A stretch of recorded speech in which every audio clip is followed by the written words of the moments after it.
What do you do when your own sister humiliates you at her wedding after you sacrificed everything to make it perfect for her? My name is Anna Turner, 28 years old, and I run a small but successful event planning business that I've built from the ground up. You might think that attending my sister Bella's wedding would be a joyful and proud moment for me, especially considering that I plan weddings for a living. But that night turned into one of the most painful experiences of my life. Let me tell you how it all went down. Bella, my older sister, is 30 and has always been the golden child in our family. Growing up, she was the one everyone admired, beautiful, confident, and popular. I, on the other hand, was the quiet one, blending into the background. My parents always seemed to shower more attention on Bella's achievements, leaving me to feel invisible most of the time. But I never let it affect me. I worked harder, saved my money, and built a life for myself without anyone's help. When Bella got engaged to Chris, she immediately set her sights on a lavish wedding, one far beyond her means. I found out from our mom that Bella had maxed out her credit cards and had no savings left to cover the big event. Although my parents were well off, they couldn't help her much with the expenses. At that point, I should have walked away. But family loyalty and love for my sister got the better of me. Without telling anyone, I secretly paid for most of the wedding. I covered the venue, catering, flowers, and even the designer dress Bella wore that day. I thought I was doing something selfless, something she would appreciate. How wrong I was. The ceremony was beautiful, and everything went smoothly at first. Guests were dancing, laughing, and enjoying the fancy appetizers. I felt so proud, knowing I had made it all happen. But then came the moment that shattered everything. Bella stood in the middle of the ballroom, glowing in her white gown, surrounded by her friends. I was walking over to congratulate her when she spotted me. Her smile instantly faded, replaced by a scowl. "What are you doing here, Chloe?" she sneered, her voice loud enough for everyone nearby to hear. I froze, confused. "I'm just here to congratulate you." She rolled her eyes. "I don't need you here ruining my special day. You've done enough, just leave." My cheeks flushed as I heard the whispers around us. Guests turned their heads, their curious eyes piercing through me like daggers. I felt my chest tighten. I wanted to say something, to explain myself, but the words wouldn't come. Bella's voice grew louder. "Get out of here! I can't stand you being here for another second." I stood there, stunned, unable to believe that my own sister was humiliating me in front of everyone, on a day I had worked so hard to make perfect for her. Tears welled up in my eyes, but I refused to let them fall. I wouldn't give her the satisfaction. Without a word, I turned and walked out of the ballroom, the sound of whispers and laughter echoing behind me like a storm cloud. Once I reached the parking lot, I let the tears flow. Sitting in my car, I sobbed uncontrollably as everything I'd sacrificed hit me all at once: my time, my money, my pride. And this was how she repaid me. But in that moment, something inside me snapped. I wasn't going to let her get away with this. I pulled out my phone, logged into my bank account, and canceled all the pending payments for the wedding expenses. The balance left for the caterers, photographers, and venue? Gone. Bella wanted me out of her wedding? Fine. But she had no idea what was about to happen next. With a deep breath, I wiped my tears and drove home. Tomorrow, I thought, the real chaos would begin. The next morning, I woke up to a dozen missed calls and text messages from my mom, dad, and Bella. My phone kept buzzing nonstop. I rolled over in bed, debating whether I should ignore them or face the storm head-on. After everything Bella had said, I didn't feel like talking, but I also knew my silence would only make things worse. Finally, I sighed and picked up my phone. I scrolled through the messages, each one angrier than the last. Mom: "Chloe, what did you do? The wedding was a disaster after you left." Dad: "We need to talk immediately. Call me." Bella: "You ruined everything. Everything. I'll never forgive you." I rubbed my temples and groaned. Good, I thought. Let her be mad. She deserved every bit of it. I wasn't the villain here, and I wasn't about to let them paint me as one. Just as I was getting out of bed, my doorbell rang. I threw on a sweatshirt and went to answer it, expecting a package delivery or a neighbor. But when I opened the door, I saw Bella standing there in her wedding dress, makeup smeared and hair a tangled mess.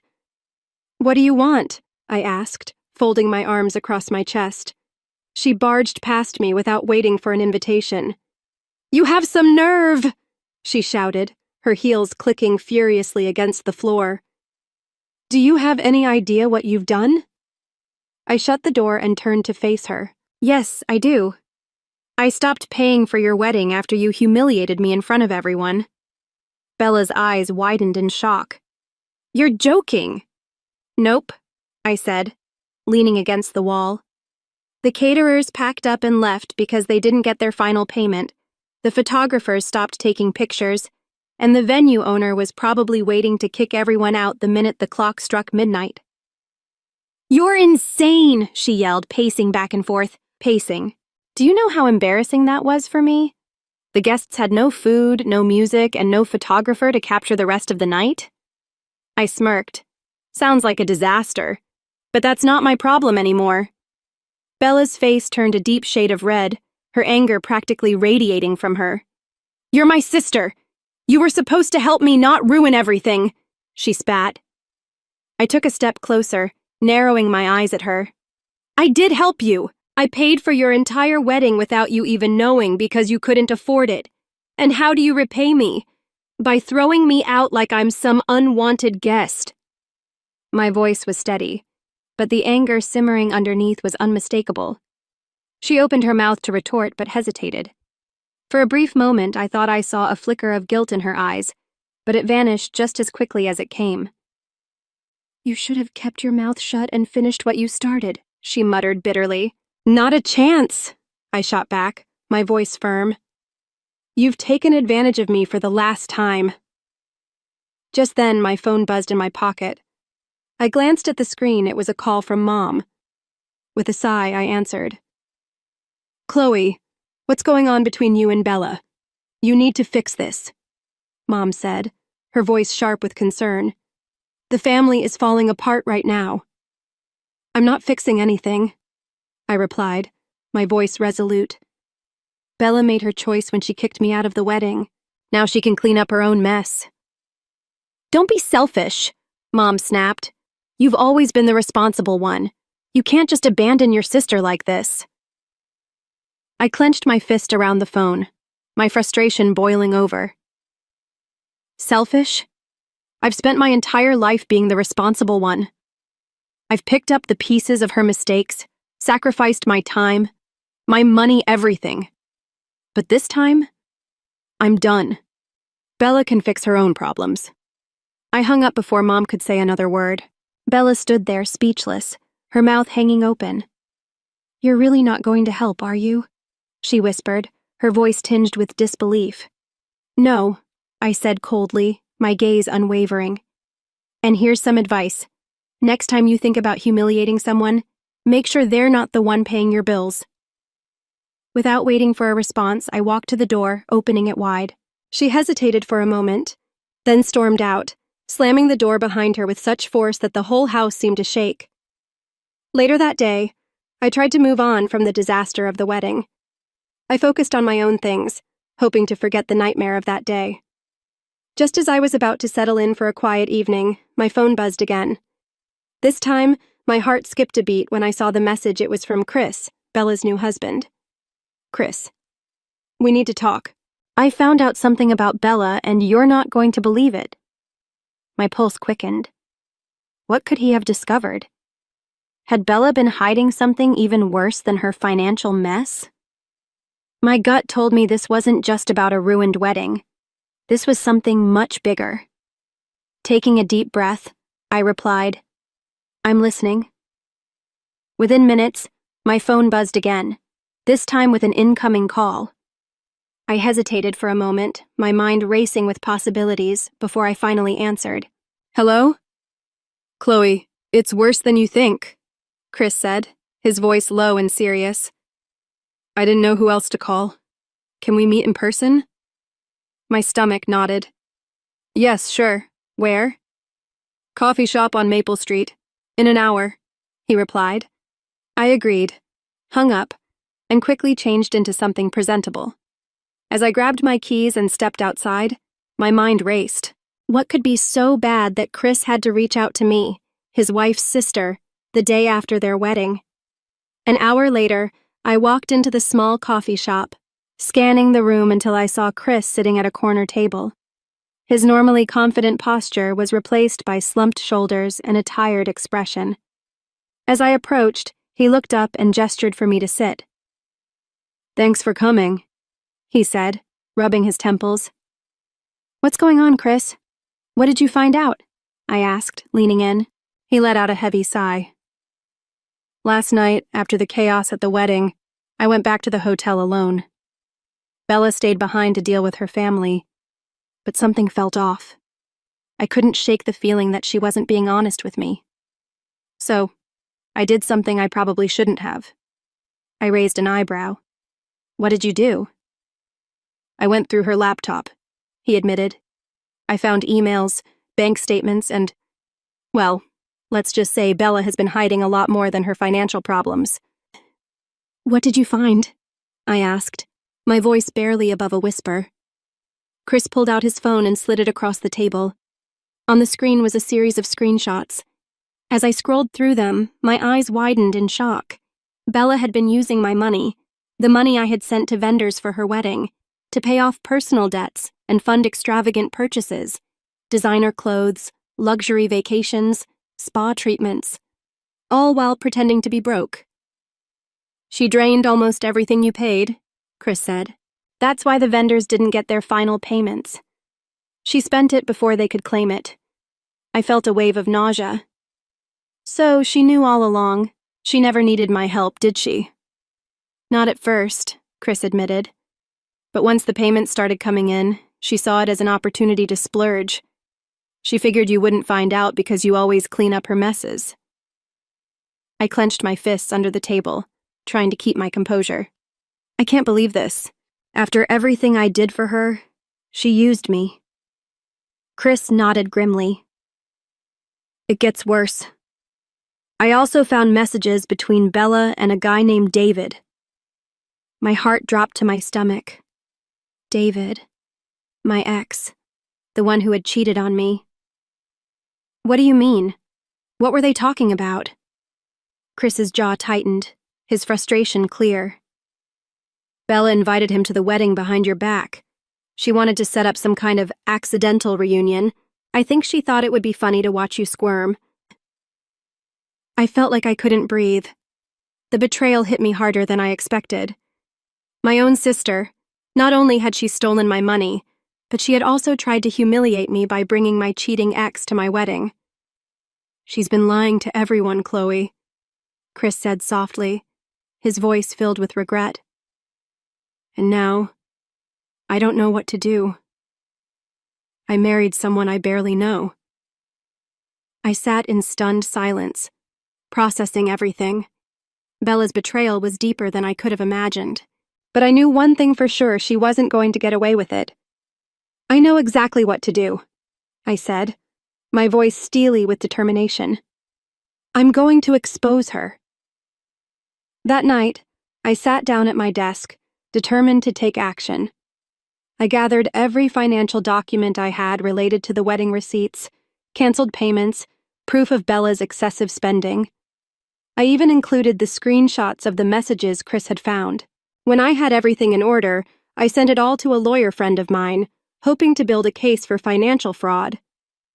The next step was dealing with my parents. I knew they would defend Bella, but this time I had the upper hand. The following morning, I showed up at my parents' house unannounced. My mom opened the door, a frown appearing on her face as she saw me standing there. "Chloe, what are you doing here?" "We need to talk," I said, brushing past her into the living room. Bella was sitting on the couch, scrolling through her phone with that usual look of annoyance. My dad sat in his recliner, sipping his coffee. Bella didn't look up at first, but then rolled her eyes. "Oh, great. What now? Did you come to ruin more things?" I smiled, holding up the thick folder of evidence. "Actually, I came to ruin your lies." Bella's smirk faltered as I dropped the folder onto the coffee table. What is this? Proof that you stole my money to pay off your debts and fund your shopping spree, I said calmly. And before you deny it, I already sent copies to my lawyer. My mom gasped, grabbing the folder and flipping through the documents. Bella, is this true? Bella stammered, her face draining of color. I didn't mean for it to go this far. I just needed help. I cut her off, my voice cold. You didn't need help, you took advantage of me. And if you think I'm going to let this slide, think again. My lawyer will be in touch. Bella looked like she was about to say something more, but the words failed her. My mom, still in shock, stood frozen, the weight of the truth settling in. I turned to leave without another word, knowing this was just the beginning. My dad stood up, glaring at Bella. You did this? After all the help Chloe gave you? Bella burst into tears. I didn't think she'd find out. I thought I could fix everything before it got this bad. I shook my head. It's too late for that. You made your choices. As I turned to leave, Bella grabbed my arm. Please, Chloe, don't take this to court. I'll pay you back. I'll do anything. I pulled my arm free. You should have thought about that before you lied to me. With that, I walked out the door, leaving her sobbing in the living room. Later that week, I filed a formal complaint with my lawyer and began the process of taking legal action. Bella's wedding disaster had been only the beginning. What she didn't know was that the money she owed me wasn't the only thing at stake. Her reputation, her marriage, and her future were all about to crumble. I wasn't the quiet, forgiving sister anymore. I was the sister who was done being taken for granted, and I was ready to make sure Bella learned her lesson the hard way. A week later, the legal papers were served. Bella's reaction was exactly what I expected. More tears, angry phone calls, and desperate pleas for forgiveness. But this time, I didn't pick up. I was done listening to her empty promises. Instead, I stayed focused on the legal process. My lawyer assured me that the evidence we had, canceled payments, bank transfers, and screenshots of her personal purchases, would be enough to hold Bella accountable in court. The charges weren't just financial. Bella had committed fraud by misusing funds intended for legitimate purposes. Her husband, Chris, had already moved out of their apartment after discovering her lies. The wedding disaster and financial betrayal were too much for him. The last I heard, he had filed for an annulment, claiming he had been deceived about her financial situation before their marriage. Even my parents couldn't defend her anymore. I overheard them arguing on the phone one night, my mom crying as she blamed herself for raising Bella to believe she could do no wrong. But the most satisfying moment came when Bella herself finally broke. A few days before the court hearing, she showed up at my doorstep. This time she wasn't dressed in designer clothes. She looked exhausted, dark circles under her eyes, her hair unkempt. She wasn't the proud, spoiled sister I had known.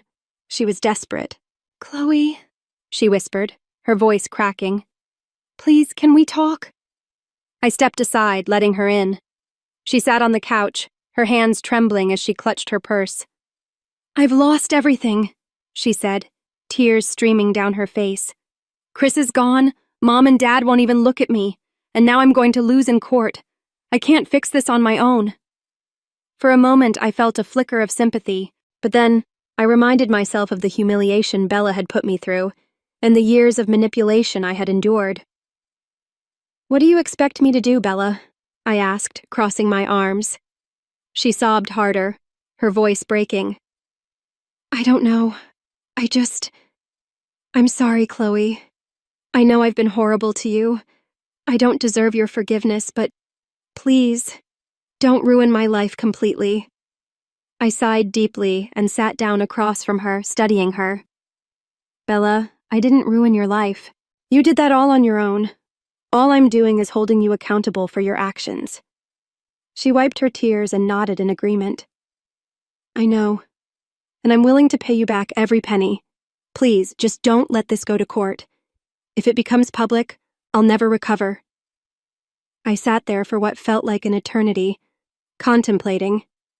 I could take the easy route, let the case proceed, knowing it would destroy Bella's reputation. or I could offer her a chance to make things right. After everything she'd done, I was torn between seeking revenge or finding closure.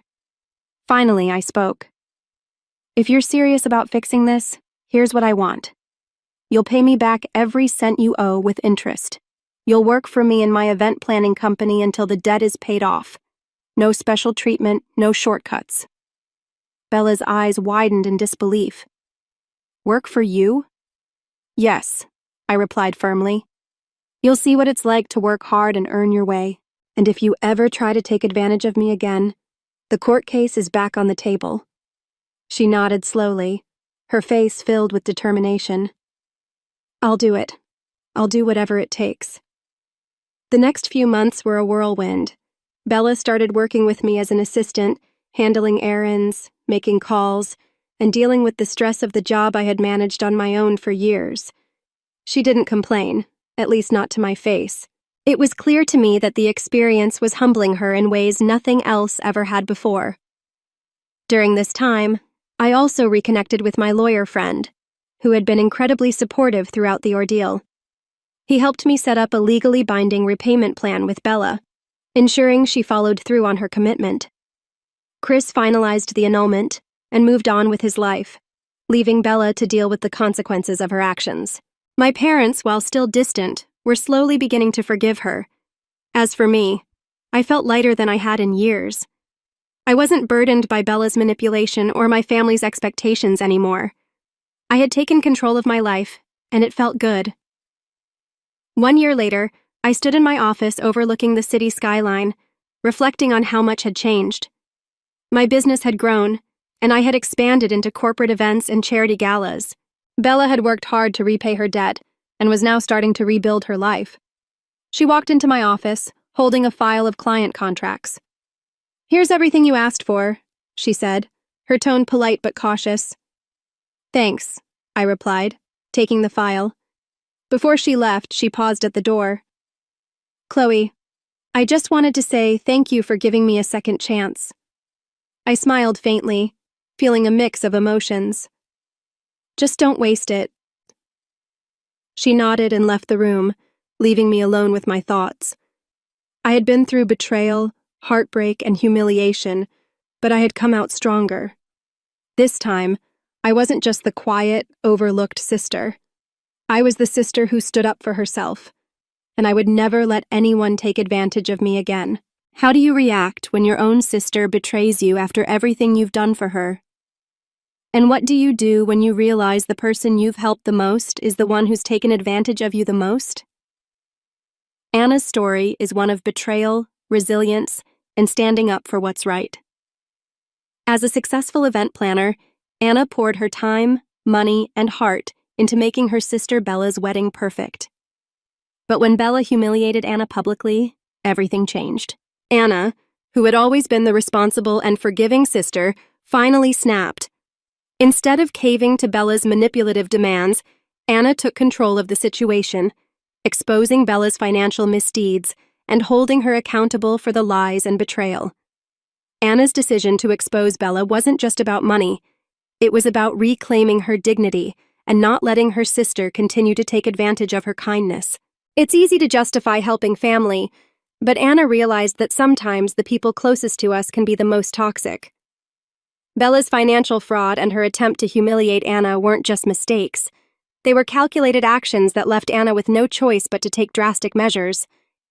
In the end, Anna's strength wasn't just about standing up to Bella, but about finding her voice and no longer letting others define her. Do you think Anna did the right thing by taking legal action and holding Bella accountable? How would you have handled a similar situation with your family? If you've ever been taken advantage of, remember this: it's never too late to take back control of your life. Like, subscribe, and share your thoughts. Have you ever had to stand up to family in order to protect your own well-being?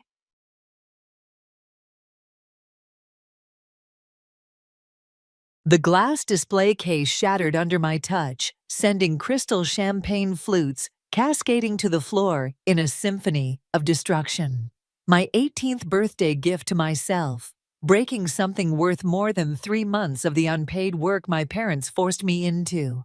I'm Mary, and I just became a legal adult in a family that treats me like their personal slave. What have you done? Mother's voice cut through the tinkling aftermath. She rushed forward, her designer heels crunching over the debris of our store's most expensive collection. Do you have any idea how much this costs? Exactly 342 hours of my time, I said, letting the inventory clipboard clatter to the counter. I've been counting. Father emerged from the back office, his face already flushed with that particular shade of rage I'd grown familiar with. You ungrateful! Ungrateful! I laughed, the sound sharp enough to match the broken glass at our feet. For what? The privilege of working 60-hour weeks without pay while Ryan gets to skip school and crash cars? Your brother isn't part of this discussion. Mother's perfectly manicured fingers trembled as she tried to salvage a mostly intact flute. This is about your responsibility to the family business. Responsibility. The word tasted bitter. Is that what we're calling exploitation now? Father stepped closer, his shoes leaving crystalline footprints. You live under our roof, eat our food, and slave in your store while you funnel my would-be wages into Ryan's third replacement vehicle this year. I pulled out my phone, displaying the screenshots I'd taken of the store's payment records. Funny how there's no trace of my work anywhere in these books. Mother's face went white. You've been snooping through confidential documents? Confidential? I raised an eyebrow. Or just convenient to keep hidden from grandmother Eleanor. The mention of Eleanor's name hit like a physical blow. Mother grabbed my arm, her nails digging in. Your grandmother has nothing to do with this. This is about your future, your legacy. My future, I yanked free. The one where I work myself to death while you two play favorites with Ryan? That's enough. Father slammed his hand on the counter. From this moment on, you'll work double shifts to pay for this damage. No more school activities, no more. No, the word felt like freedom. Excuse me? I said no. I stepped back, surveying the destruction I'd caused. I'm 18 now. You can't force me to work for free anymore. Mother's laugh was hollow. And where will you go? What will you do? You have nothing without us. Watch me. I turned toward the door, my heart hammering, but my steps steady. Oh, and you might want to clean this up before grandmother stops by later. She mentioned wanting to review the store's finances this week. The silence behind me was deafening. I pushed through the door, setting off the cheerful customer bell one last time. Outside, my phone buzzed with a message from Laura at Coffee Corner Cafe. My secret job interview had been successful. I'd been planning this moment for months, squirreling away tips from occasional weekend work there, building an escape fund dollar by dollar. They thought they owned me. They thought wrong. As I walked away from our family's precious tableware store, I could still hear them arguing inside, their voices rising in panic.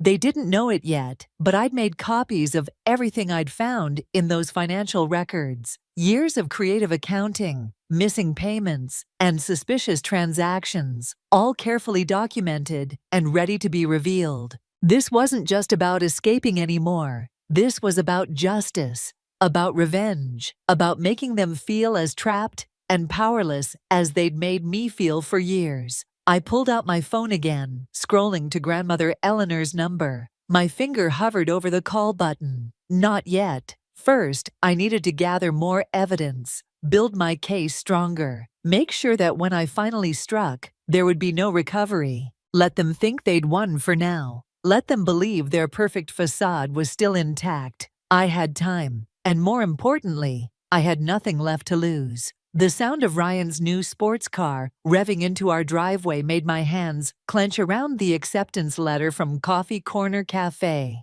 3 cars in 1 year, while I couldn't even get minimum wage for 60-hour weeks. Did you see it? Ryan burst through my bedroom door without knocking, jangling his keys. 0 to 60 in under 5 seconds. I folded the letter carefully, sliding it under my physics textbook. Congratulations on your latest reward for failing calculus. Don't be jealous just because you're stuck folding napkins and dusting crystal. He flopped onto my bed, muddy shoes and all. Maybe if you weren't such a try-hard, Mom and Dad would actually like you. The words stung more than they should have.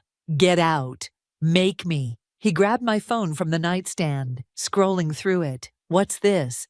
Coffee Corner interviews.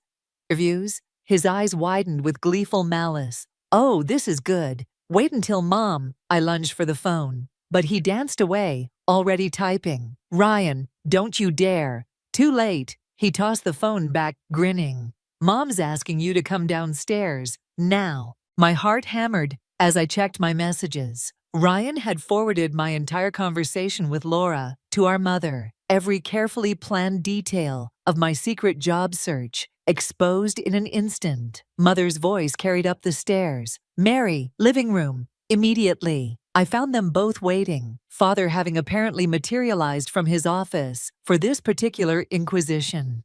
Mother held up her phone, like evidence in a trial. Explain this. There's nothing to explain. I kept my voice steady. I'm 18. I can apply for jobs.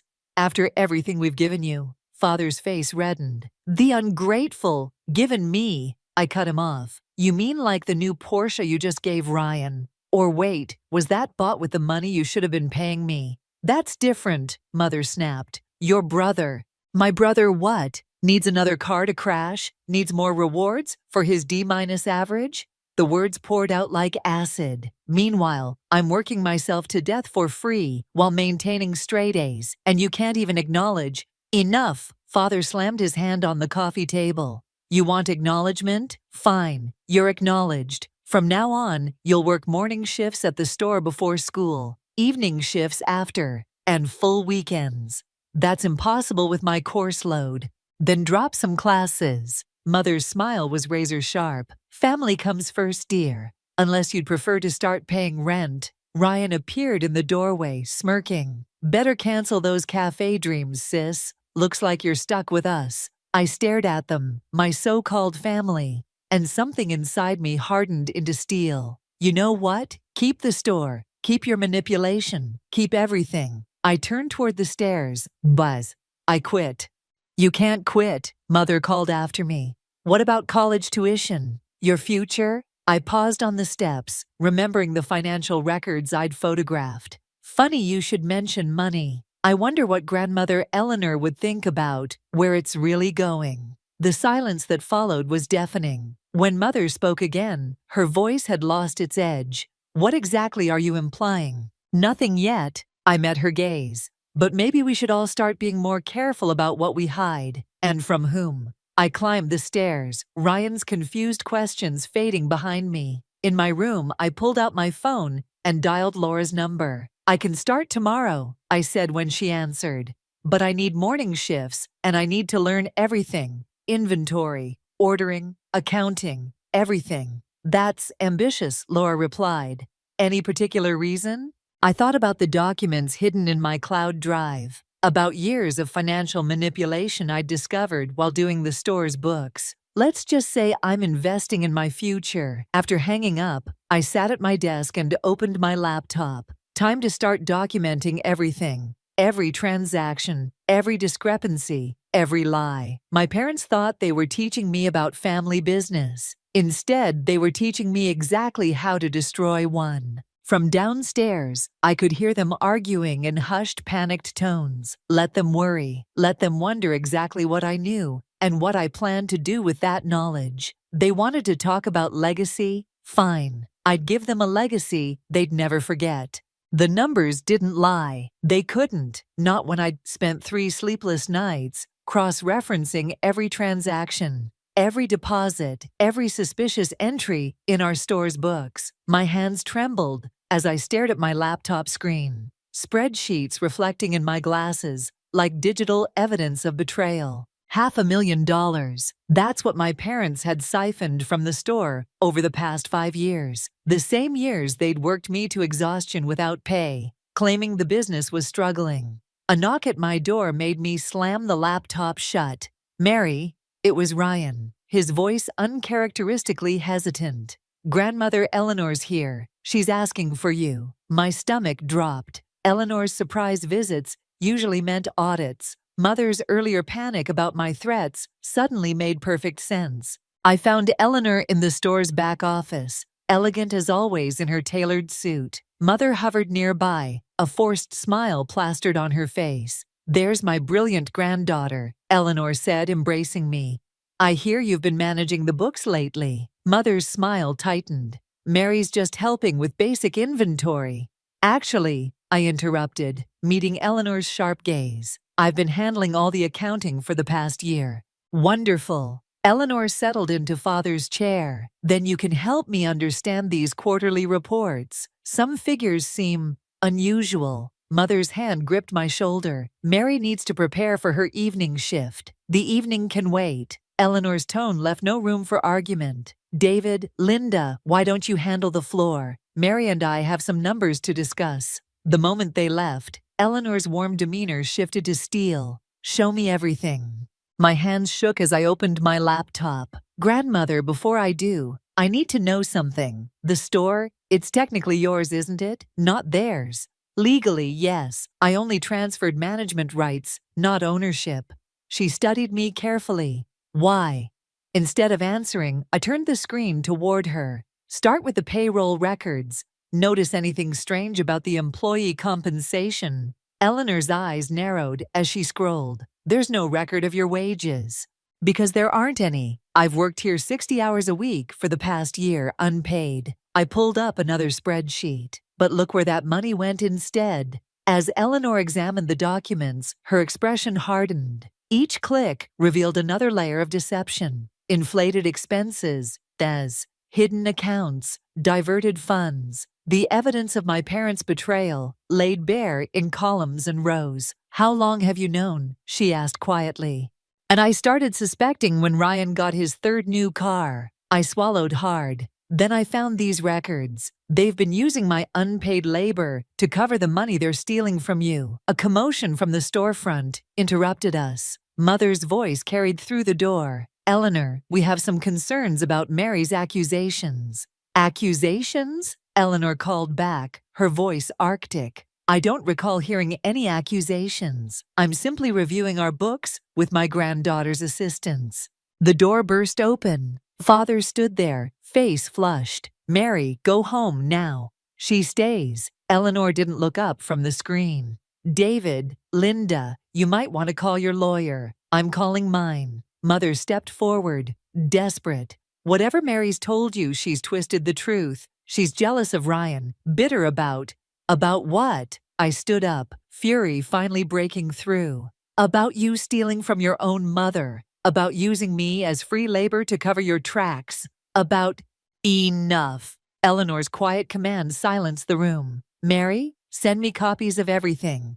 "Linda, David, I suggest you prepare to explain $500,000 in discrepancies." The color drained from my parents' faces. Father moved toward the laptop, but I was faster, snatching it away. "Too late," I said. "It's all backed up. Every transaction, every lie, every cent you stole." "You ungrateful little—" Mother lunged forward, but Eleanor's voice cracked like a whip.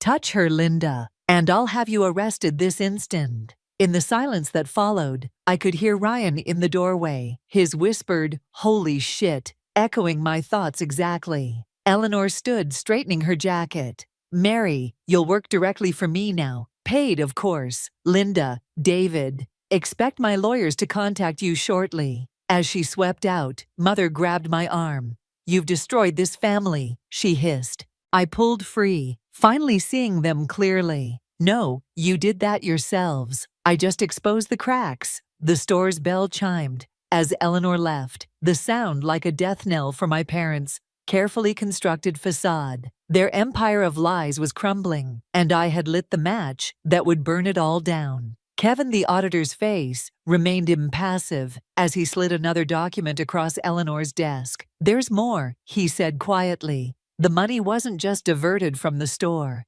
I leaned forward, my coffee from Laura's cafe growing cold beside me. The past week of working with Eleanor's team had revealed layers of deception I hadn't imagined possible. "They've been forging your signature," Kevin continued, addressing Eleanor. "On loans, multiple loans, using the store as collateral." Eleanor's fingers tightened around her pen. "How much?" "Another $250,000. He paused. "And Mary's name is on some of them, too." The room tilted sideways. That's impossible. I never signed anything. Your 18th birthday, Eleanor said slowly.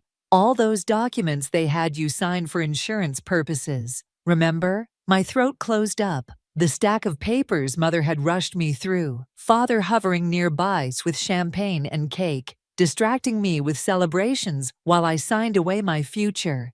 They've ruined you, Samantha, Eleanor's lawyer, spoke from the corner. Financially, legally, you'll be liable for these debts unless we can prove fraud. A knock interrupted us. Through the glass partition, I saw Ryan shifting nervously in the store. Mother and Father stood behind him, their faces set in matching masks of concern. They're here for the family meeting, Eleanor said. Mary, you don't have to. I do. I stood straightening my blazer, a gift from Laura after my first week at the cafe. But first, there's something you should see. I pulled up the hidden camera footage on my phone, the one I'd installed after finding the first discrepancies. Mother's voice filled the room. Once Eleanor's gone, we'll transfer everything to offshore accounts. Mary's signature makes her the perfect scapegoat. Eleanor's face hardened. Let them in. The family meeting began like any other, with lies, Mother's practiced smile, Father's confident posture, Ryan's feigned boredom. But something had shifted. I wasn't their puppet anymore. We've prepared a proposal, Mother began, to restructure the business. Into what? I interrupted. Another shell company to hide your theft. Father's smile flickered. Mary, you're clearly confused about the loans in my name. I played the recording. Watched their faces drain of color as their own voices betrayed them. Or about making me the fall guy for your fraud. Ryan shot up from his chair. What the hell, Mom? Ryan, sit down, Mother snapped. Mary's obviously fabricated. Like you fabricated my signature. I pushed forward the loan documents. Or fabricated the store's profits while stealing from your own mother. Everything we did was for this family. Father's fist hit the desk. To maintain our lifestyle. To give you children. To give Ryan everything while working me like a slave. The words burned like acid. To steal my future while planning to frame me for your crimes? Eleanor's voice cut through the chaos. Linda, David, my lawyers will contact you about criminal charges. Ryan, you'll stay with me until this is sorted. Mary, she paused. The store is yours if you want it. Mother lunged forward. You can't. I can and I have. Eleanor's tone could have frozen fire. You've lost everything. Leave now, or I'll have security escort you out. As they left, Mother's threats echoing, Father's shoulders slumped in defeat. Ryan lingered. I didn't know, he said quietly, about any of it. I swear. I studied my brother's face, seeing real fear there for the first time. Neither did I until I started looking. What happens now? I thought about the cafe, about Laura's lessons in honest business practices, about Eleanor's faith in me, about the store that had been both my prison and my inheritance. Now I sit, we rebuild, the right way. But as I watched Ryan follow Eleanor out, my phone buzzed with an anonymous message. Think you've won? Check your email. My inbox held a single message, screenshots of every questionable transaction I'd made while gathering evidence, twisted to make me look like the thief. Mother's final revenge, beefy venge, already posted across social media. The war wasn't over. It was just beginning. The social media notification kept buzzing as I wiped down tables at Coffee Corner Cafe. Each ping represented another person believing my mother's carefully crafted lies about me, stealing from the family store. Laura watched me from behind the counter, concern etched on her face. Your hands are shaking, she said quietly, sliding a fresh cup of coffee toward me. I'm fine. The cup clattered against the saucer, betraying my lie. Just tired. You're not fine. Laura pulled me aside as another customer walked in. You've been here since dawn, and I saw those posts. We need to talk about. The bell above the door chimed again. Ryan stood there, looking lost, without his usual swagger. Mary, we have a problem. Just one? I laughed bitterly, but stopped when I saw his face. Mom and Dad are selling the store's inventory at half price. All of it. They're liquidating everything before Eleanor's lawyers can stop them. My stomach dropped. The store's collection included irreplaceable antique pieces, Eleanor's legacy, built over decades. That's not all, Ryan continued, lowering his voice. They're telling suppliers you've been forging orders, using the store's accounts for personal purchases. Nobody will work with you once they're done. Laura stepped forward. Mary, take the day. Handle this. I found Eleanor at the store, surrounded by customers fighting over discounted crystal. Mother stood at the register, smile pristine, as she destroyed everything we'd built. Quite the sale, I said, approaching the counter. Shame about the profit margins. Profit? Mother's smile sharpened. Oh, sweetheart, this isn't about profit. This is about consequences. Like the consequences of fraud. I kept my voice low, aware of watching customers. Assisted de distance, or identity theft. Speaking of identity theft, she turned her phone toward me, showing an email draft. These purchase orders with your signature look rather suspicious. One anonymous tip to the police. My hands clenched. You wouldn't. Try me. She leaned closer. You started this war. I'm finishing it. Linda. Eleanor's voice cut through the chaos. Step away from that register. Mother's smile never wavered. Just helping our valued customers, Eleanor. Unless you're suggesting I shouldn't offer discounts? I'm suggesting you stop committing crimes in my store. Eleanor nodded to someone behind us. Kevin, the auditor, stepped forward, accompanied by 2 police officers. We have the warrant, he said quietly. Mother's facade cracked. What warrant? For the security footage, I said, watching her face pale. The real footage, not the edited versions you've been posting, showing you forging my signature, making those transfers. You little, she lunged across the counter, but Ryan pulled me back. Mom, stop. His voice cracked. It's over. The officers moved forward as Eleanor addressed the stunned customers. Due to an ongoing investigation, we're closing temporarily. Please exit the store. As the last customer left, Mother turned to Ryan. You're choosing her side after everything we've given you? Given me? Ryan's laugh sounded like mine now. Bitter, disillusioned. You mean the cars and cash you stole from grandmother? The sister you exploited? Some gift. Mother's mask finally shattered. Everything I did was to protect this family's legacy. No, Eleanor said softly. Everything you did was to protect your control. And now you've lost both. The officers stepped forward with handcuffs. Mother's eyes locked onto mine, burning with hatred. You think you've won? Watch your back, Mary. Family knows all your weaknesses. As they led her away, my phone buzzed with a notification. Father had posted online, heartbroken by our daughter's betrayal. The truth about Mary's embezzlement will shock you. Ryan gripped my shoulder. What do we do now? I stared at the half-empty store, thinking of Laura's lessons in honest business, of Eleanor's faith in me, of the customers who would read Father's lies and believe them. Now, I pulled up my own social media account. We tell the real story. Every receipt, every forged document, every security video. Let's see how their lies hold up against the truth. But as I typed, Mother's warning echoed. Family knows all your weaknesses. She was right about that at least. This wasn't over. It was just escalating into something darker, more personal. And I wasn't sure if I was ready for what came next. The graduation gown felt like armor as I stood in front of my bedroom mirror, diploma hidden safely at Laura's apartment. Mother's voice carried up the stairs, sharp with false concern, as she spoke to relatives arriving for the celebration. My phone buzzed. Another message from the City College's business program. Congratulations on your acceptance. I allowed myself a small smile before footsteps approached my door. Ready for your party? Father didn't wait for an answer before entering. His expression hardened at the sight of my packed bags. Going somewhere? I got into the business program. I kept my voice steady. Full scholarship? Absolutely not. He stepped closer. You have responsibilities here. The store.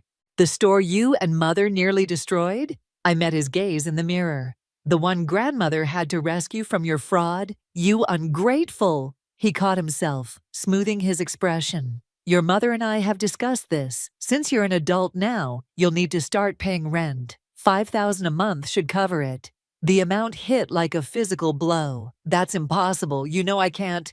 Then I guess you'll need to focus on the store instead of wasting time with school. His smile didn't reach his eyes. Family first, remember? This isn't about family. I turned to face him. This is about control. You have 1 hour to decide. He moved toward the door. Rent or store? Choose wisely. Downstairs, Mother was holding court in the living room. Of course we're proud of Mary's graduation, she was saying.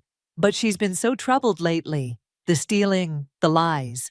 My hands shook as I dialed Laura's number. No answer. I tried Megan next, then Eleanor. Nothing. A text from Ryan popped up. Mom canceled your party. Told everyone you had a breakdown. They're all leaving. I watched from my window as relatives departed. Mother's poison already taking effect. Another text arrived. From the college this time. Scholarship status under review due to concerns raised about student character. Mother had reached them too. The hour passed like a death sentence. When Father returned, Mother was with him. Well?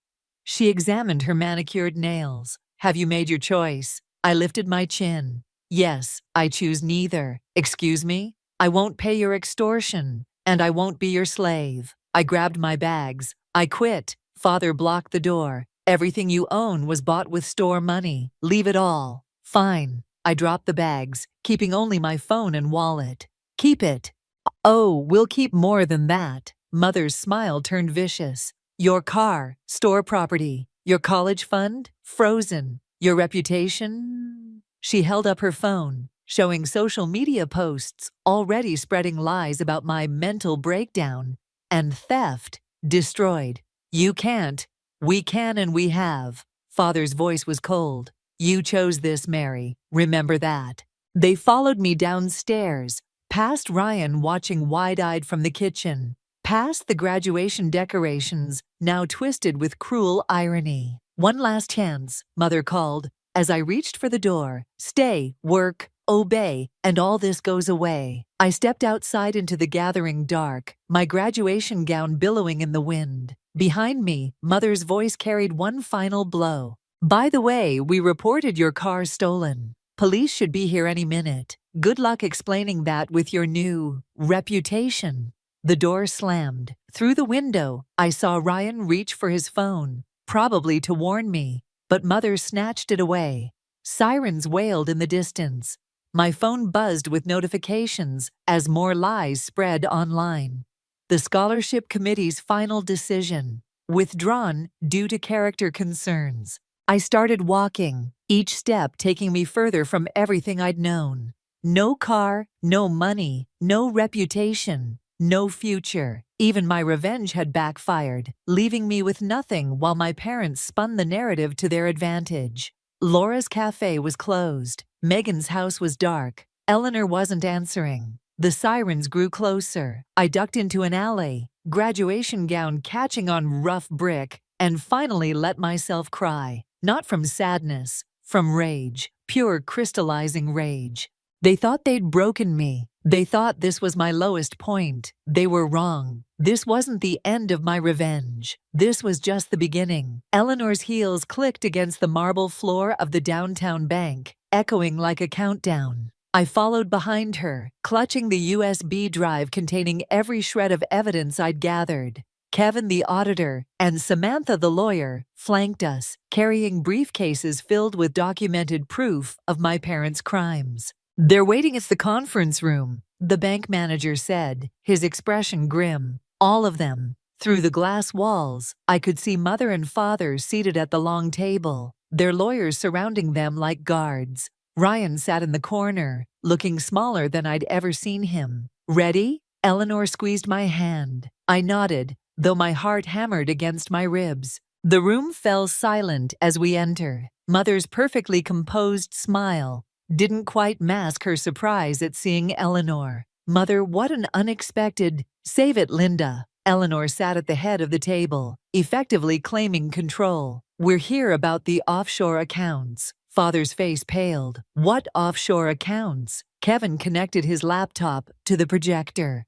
Banking records filled the screen. Transactions, transfers, accounts I'd discovered hidden in the store's books. Interesting timing, Mother said, her voice honey-sweet with venom. Just as Mary's theft allegations come to light. You mean these allegations? I pulled up their social media posts. The carefully crafted lies they'd spread. Then I played the security footage, showing Mother forging my signature, Father making late-night transfers. Inadmissible, their lawyer started, but Samantha cut him off. The police already have copies, along with evidence of identity theft, fraud, and embezzlement. Mother's smile finally cracked. You ungrateful little, careful Linda. Eleanor's voice could have frozen fire. Think very carefully about your next words. Or what? Father slammed his hands on the table. You'll destroy our reputation, our lives, over some teenager's revenge fantasy? No, I said quietly. You destroyed those yourselves. I'm just exposing the truth. Ryan stood suddenly. Is it true? About the loans in Mary's name? Mother reached for him. Ryan, sweetie, you don't understand. Show him, I told Kevin. The screen filled with loan documents, my forged signature on papers dated to my 18th birthday. Ryan's college fund transfers, redirected to hidden accounts. Years of theft disguised as family loyalty. You said Mary was stealing from us. Ryan's voice cracked. But it was you. It was always you. Everything we did was for this family. Mother's composure shattered completely. To maintain our status, our legacy, my legacy, Eleanor corrected, which you stole along with Mary's future and Ryan's trust. You have two options. Samantha lays out papers. Sign control of the store back to Eleanor and face civil charges, or refuse and face criminal prosecution. Father reached for the papers, but Mother grabbed his arm. We can fight this. Mary's evidence is circumstantial. Is this circumstantial? I played one final recording, Mother's own voice, pretending to frame me for their crimes. Or should we discuss the police report you filed about the car you forced me to leave behind? The room fell silent, except for the sound of Mother's ragged breathing. Sign the papers, Eleanor commanded. Now. Father's pen shook as he signed. Mother stared at me with pure hatred before adding her signature. Ryan, Eleanor said softly, go pack your things. You're coming to live with me. As Ryan fled the room, Mother made one final attempt. You think you've won? That you can run the store better than we did? You're nothing but a child playing at business. No, I cut her off. I'm the daughter you exploited, the sister you turned Ryan against, and the businesswoman who caught you stealing from your own mother. I stood gathering the signed papers. I'm everything you feared I'd become, someone you can't control. Get out, Eleanor told them. Your lawyers will hear from ours about restitution. As they left, Mother paused at the door. Family is forever, Mary. Remember that when you're alone with your precious victory. I'm not alone. I looked at Eleanor, thinking of Laura, Megan, and everyone who'd stood by me. I have real family now, and a legacy built on truth, not lies. The door closed behind them with a final click. Through the glass, I watched my parents walk away, their perfectly crafted world crumbling with each step. Eleanor touched my shoulder, ready to rebuild. I thought of the store, of Ryan, of all the pieces that needed fixing. Yes, I said, but this time we do it right. The store's bell chimed. As I unlocked the doors, morning light streaming through newly cleaned windows. The display cases, once stuffed with overpriced crystal, now showcased local artisans' work alongside our traditional pieces, each item tagged with its creator's story, each price fair and transparent. Ryan appeared beside me, his uniform pressed, hair actually combed. First quarter numbers are ready for review. Already? I smiled at his eagerness. These past few months of working together had revealed a different side of my brother, one that actually cared about something beyond instant gratification. Laura's business management tips helped, he admitted, though grandmother's sustainability initiative is what really boosted sales. Eleanor's voice carried from the back office. Speaking of sustainability, she emerged carrying a worn leather portfolio. I found these in the old archives, my mother's original designs for eco-friendly packaging, decades ahead of her time. The portfolio contained detailed sketches of biodegradable containers, reusable gift wrapping, even plans for a recycling program. Why didn't you implement these before?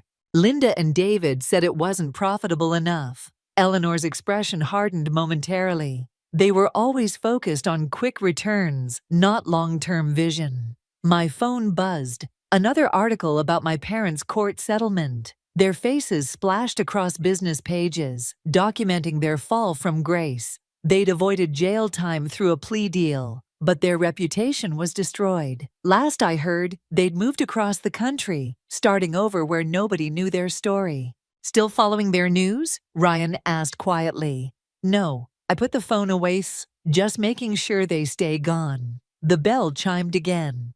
Megan entered, carrying coffee corner supplies for our new in-store cafe partnership with Laura. Ready for the Chamber of Commerce meeting? They want to feature us in their small business spotlight. Actually, Eleanor interrupted, I think it's time Mary heard the real reason I wanted to meet this morning. She pulled out another document, transfer papers for complete ownership of the store. My name listed as sole proprietor. Grandmother, I can't. You already are. She smiled. You've been running this place for months. I just made it official. But what about my retirement? She laughed. I'll still be around. Someone needs to help implement these sustainable designs. But this store's future belongs to you now, both of you, she added, nodding to Ryan. The bell chimed once more. A customer entered, one of many who'd returned after our rebranding, drawn by our commitment to ethical business practices and community engagement. As Ryan moved to help them, I studied the store, our store. The walls no longer felt like a prison, but a foundation. Each display told a story of transformation, not just of the business, but of us. There is one condition, Eleanor said, her voice turning serious. In the back office there's a safe. Inside is a letter from your mother. My hands clenched. When? Arrived yesterday. I haven't opened it. Ed. The choice hung heavy. Read it or burn it. Continue the cycle of pain or risk opening old wounds. Whatever you decide, Ryan said, returning from the customer. We're here. I thought of everything that had changed. The store's revival, Ryan's growth, my own transformation from victim to victor. Maybe that's why Mother's final words at the bank still echoed. Family is forever. She was right, but not in the way she meant. Real family, the kind built on trust and truth, was forever. The kind represented by Eleanor's wisdom, Ryan's redemption, Laura's friendship, Megan's loyalty. Keep the letter, I told Eleanor. Maybe someday I'll want to read it, but not today. She nodded, understanding what I wasn't saying. Some wounds needed time to heal. Some bridges would remain burned. And that was okay. The morning sun streamed stronger now, catching the crystal displays and sending rainbows dancing across the walls.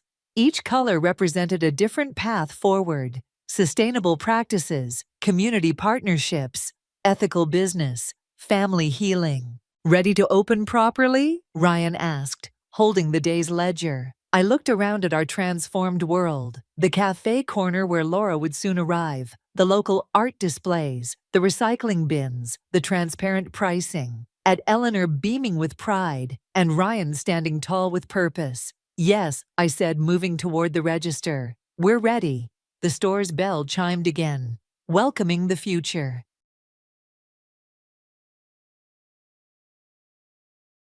The old recipe card trembled in my hands, its yellowed edges soft from decades of use.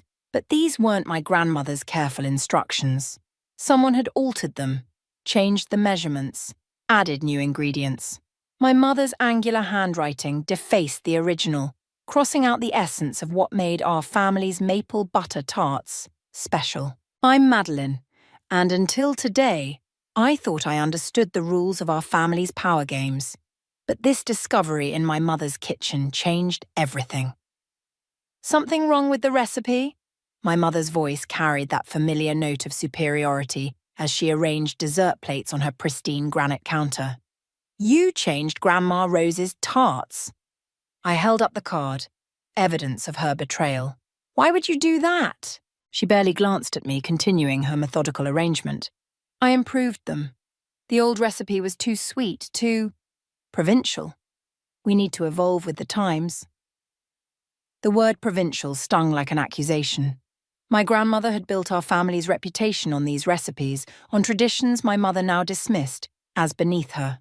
Annie will be devastated, I said, knowing my sister had spent years perfecting the original recipe, desperate for our mother's approval.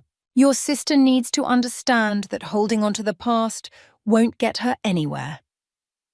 My mother's diamond bracelet caught the light as she reached for the serving tray. Stephen agrees with me. We need to modernize our approach. Of course, Stephen agreed. Our family friend had been whispering in my mother's ear for years, encouraging every change that pushed us further from who we used to be. The doorbell chimed and voices filled the foyer. My father's quiet murmur, Annie's bright laugh, my husband Ethan's warm greeting. I tucked the recipe card into my pocket, a piece of evidence I wasn't ready to share. During dinner, I watched my mother serve her modified tarts with triumphant flourish. A new twist on an old favourite, she announced, her smile sharp as a blade. Annie took one bite and froze. Her eyes met mine across the table, recognition and hurt flooding her face. But before she could speak, Stephen jumped in with elaborate praise. "Christine, you've outdone yourself," he gushed. "Such sophistication. This is exactly what the family name needs." My father studied his plate in silence, another small surrender in a long history of looking away. Later, as I helped clean up, I found an envelope tucked behind the cookbook shelf. Inside was a letter from my grandmother to my mother dated just weeks before she died. The words hit me like a physical blow. "Christine, I trust you to protect our family's heritage, not reshape it to match your ambitions. These recipes, these traditions, they're our story, our truth. Promise me you'll honour them." My mother had clearly made no such promise. Instead, she'd waited until my grandmother was gone, then started systematically erasing her influence, replacing authenticity with what she called refinement. "Find anything interesting?" My mother appeared in the doorway, her expression unreadable. I slipped the letter into my pocket alongside the recipe card, just remembering how things used to be. "The past is overrated, dear." She took the cookbook from my hands and returned it to its shelf. "I'm doing what's best for this family's future." But whose future? And at what cost? As I drove home that night, the letter and recipe card burning a hole in my pocket, I realized I had a choice to make. I could stay quiet, preserve the peace like my father, or I could fight for the truth my grandmother had tried to protect. My phone buzzed. A text from Annie. "Did you see what she did to the tarts?" I pulled into my driveway, making my decision. Some recipes weren't meant to be changed. Some truths needed to be preserved, no matter the cost. And my mother was about to learn that not everyone in this family would bow to her version of reality. Annie's culinary school acceptance letter lay crumpled on my mother's antique dining table, its prestigious letterhead barely visible beneath the creases. "A cooking certificate?" My mother's voice dripped with disdain. "Really, Annie, I thought we discussed focusing on something more substantial." I watched my sister's shoulders tense as she stood her ground. "It's not just any program. It's le cordon." "It's a waste of your potential," my mother cut in, sliding the letter aside with one manicured finger. "Stephen mentioned an opening at his consulting firm. That's the kind of opportunity you should be pursuing." Stephen, hovering near the china cabinet, nodded sagely. "The business world would suit you, Annie. Your mother and I were just discussing your natural talent for organization." I gripped my water glass tighter, recognizing their practiced routine. Stephen always there to reinforce my mother's agenda, always ready with the perfect suggestion to redirect our lives according to her plan. "I don't want to work in consulting," Annie said, her voice barely above a whisper. "I want to honor Grandma's legacy. The recipes, the traditions. Those outdated recipes, my mother laughed, the sound brittle against the formal dining room walls. We've moved beyond that, dear. Times change. Families evolve. I couldn't stay silent any longer. Like how you evolved Grandma's maple butter tarts. The room went still. Stephen's expression sharpened with interest as my mother's eyes narrowed. Madeline, she warned, we've discussed this. But Annie was already pulling out her phone, fingers trembling as she pulled up a photo. Look what I found in Grandma's old storage unit yesterday. She slid the phone across the table. Her original recipe journal. The complete collection. Everything you said was lost. My mother's face paled slightly before she recovered. Those old things. I had them cleared out years ago. Clearly not everything, I said, watching her carefully. What else did you try to erase, Mother? Before she could answer, my father appeared in the doorway, looking more alert than I'd seen him in years. Ethan stood just behind him, his expression grave. Christine, my father said quietly, we need to talk. My mother's hand fluttered to her throat. Bradley, this isn't the time. It's exactly the time. My husband stepped forward, placing a folder on the table. I found these while helping clear out the old office files. Stephen moved closer, but my father blocked his path with a subtle shift. This is family business, Stephen. Perhaps you should go. For once, Stephen had no smooth response. He retreated with a backward glance at my mother, leaving her to face whatever truth lay in that folder alone. My father opened it slowly, revealing documents I couldn't quite see. I've kept quiet too long about what happened before your grandmother died. About the changes to her will, the missing heirlooms, the convenient timing of it all. Bradley. My mother's voice held a warning, but he continued. Our daughters deserve to know the truth about their inheritance. About why your mother really... Enough! She slammed her hand on the table, making the crystal water glasses jump.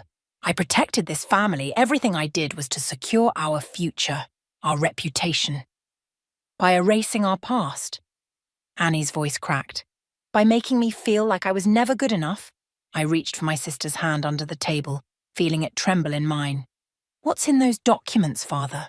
He began to answer, but a glint of metal caught my eye. Behind my mother's chair, partially visible through the glass cabinet doors, something golden reflected the afternoon light. Something I remembered from my childhood, something my mother had claimed was lost years ago. My grandmother's cherished locket, the one that supposedly disappeared the week before she died. The one that, according to family legend, contained a secret that could change everything. My mother followed my gaze, and for the first time in my life, I saw real fear cross her face. Madeline, she said softly, all pretense gone from her voice. Some secrets need to stay buried. But as I stood to reach for the cabinet door, I knew we were well past keeping secrets. It was time for the truth, no matter how ugly it might be. The golden locket lay heavy in my palm as my father's confession filled his study. Each word stripped away another layer of our family's carefully maintained facade. Your mother and Stephen orchestrated everything during those final weeks, he said, his voice rough with regret. I knew what they were doing, but I was too much of a coward to stop them. What exactly did they do? I traced the locket's intricate engravings, remembering how my grandmother used to let me hold it while she told stories of our family's history. They convinced your grandmother she was losing her mind, moved things around, hid important documents, changed dates in her calendar. He poured himself another whiskey, hand trembling. Stephen would visit, plant seeds of doubt about her memory. Then your mother would swoop in, offering to help. Manage everything. The study door creaked open and Annie slipped in, her face pale. I just got off the phone with Grandma's old nurse. She confirmed it. Mother and Stephen were controlling who could visit, what information got through. And you just watched it happen. I couldn't keep the accusation from my voice as I turned to our father. He met my gaze, then looked away. They had leverage, a mistake I made years ago that could have destroyed us all. Stephen knew about it somehow. What mistake? The original family business wasn't as legitimate as everyone believes. I made some choices. Choices that Stephen threatened to expose, unless I played along with their plan. Annie sank into the leather armchair. her culinary school acceptance letter still clutched in her hand. So everything, the changed recipes, the missing heirlooms, Grandma's revised will, it was all built on lies? Your mother believes she's protecting our legacy, our father said. In her mind, the end justifies any means. I opened the locket, expecting to find the familiar family photo. Instead, a tiny key fell into my hand. That's it, our father whispered. The key to the truth. Your grandmother told me about it the night before. Before everything changed. There's a safety deposit box at First National. Stephen and your mother never knew about it. The study door burst open. My mother stood there, Stephen at her shoulder like a dark shadow. I should have known you'd break eventually, Bradley. My mother's voice could have frozen flame. After everything I've done to protect this family, to protect your secrets, you didn't protect anything, I cut in. You destroyed what made our family special. You twisted Grandma's legacy into something she would have hated. I made it better, she hissed. Stronger, more sophisticated, and I won't let you tear it apart with ancient history and sentimental nonsense. Stephen stepped forward, his usual smooth manner replaced by something harder. Think carefully about your next move, Madeline. Some truths are better left buried. For everyone's sake. But Annie stood up, her shoulders straight. I'm done being buried, done letting you decide what's best for me, for all of us. She turned to me. We need to get to that safety deposit box. You'll be cut off, our mother warned. Both of you. Everything I've built, everything I've achieved. You mean everything you've stolen? I closed my fist around the key. Everything you manipulated and lied for? Bradley, Stephen's voice carried a warning. Remember what's at stake. Our father stood, and for the first time in years I saw strength in his stance. No more threats, Stephen. No more secrets. He moved to stand between us and them. My daughters deserve the truth, whatever it costs me. My mother's mask cracked, real fear showing through. You can't. The consequences will be what they will be, I said, taking Annie's hand. But we're done living your version of our family's story. As we left the study, Annie squeezed my hand. I've been offered a position at a culinary school in Paris, she whispered. I was afraid to tell anyone, but now, maybe it's time to break free completely. The key pressed into my palm, a small metal promise of revelations to come. Tomorrow we would open that safety deposit box, unleash whatever truths our grandmother had protected. But tonight, watching my sister's newfound courage, I realized some family bonds were strengthening even as others crumbled. Behind us, I heard my mother's sharp voice rise in argument with our father, but for once, her words held no power over me. We had our own legacy to reclaim now, one truth at a time. Ruby pushed her untouched coffee aside and stared at me across her kitchen table. You realize your mother won't just roll over and accept defeat, right? She'll strike back harder. I placed my grandmother's locket between us, its golden surface catching the morning light. What choice do I have? The safety deposit box could destroy everything, Ruby cut in, including Annie's chance at a fresh start in Paris. She tapped her fingers on the table. Maybe there's a smarter way to handle this. What do you mean? Your mother's power comes from controlling the narrative, so change it. Use her own tactics against her. Ruby's expression hardened. Give Annie the spotlight she deserves, but do it publicly where your mother can't interfere. The idea felt wrong, yet familiar, like looking into a warped mirror of my mother's methods. My phone buzzed. A text from Ethan. Need to talk. Found something in the old company files. Come home now. I found my husband in his home office, surrounded by scattered papers. His face was ashen. Remember those missing insurance documents from your grandmother's estate? He held up a folder. They weren't missing. They were hidden. Your mother and Stephen created a separate trust account 3 days before your grandmother died. My throat tightened. How much? Enough to fund Stephen's consulting firm, the one he keeps trying to push Annie into. Ethan ran a hand through his hair. There's more. Your father's signature is on these papers, but the dates don't match. They're forged. A knock at the front door interrupted us. Annie burst in, clutching her phone. The culinary school rescinded my acceptance. Someone sent them an email claiming I plagiarized recipes for my application portfolio. The pieces clicked together. Mother. Stephen delivered the news personally. Annie's voice cracked. He offered me that consulting position again, said it was my best option now. I thought of Ruby's suggestion about using my mother's tactics. The idea didn't feel so wrong anymore. What's in the safety deposit box? Ethan asked quietly. I don't know, but we're finding out today. I grabbed my car keys, then stopped. Annie, call the local paper. The one Mother hates. Tell them you're hosting a traditional cooking demonstration next week. Say you're honoring Grandmother's legacy. Annie's eyes widened. Mother will be furious. Exactly. She'll be so focused on stopping that she won't see us accessing the safety deposit box. I'll keep digging through these files, Ethan said. There has to be more evidence of what they did. At the bank, Annie's hands shook as I inserted the key. Inside the box lay a single envelope and a small leather diary. The envelope contained photos, our mother and Stephen at a hotel, dates stamped from the week before our grandmother died. But it was the diary that made my blood run cold. Our grandmother's last entries detailed everything: the manipulation, the gaslighting, the systematic dismantling of her control over her own life. She'd known what they were doing, had documented it all, while pretending to succumb to their influence.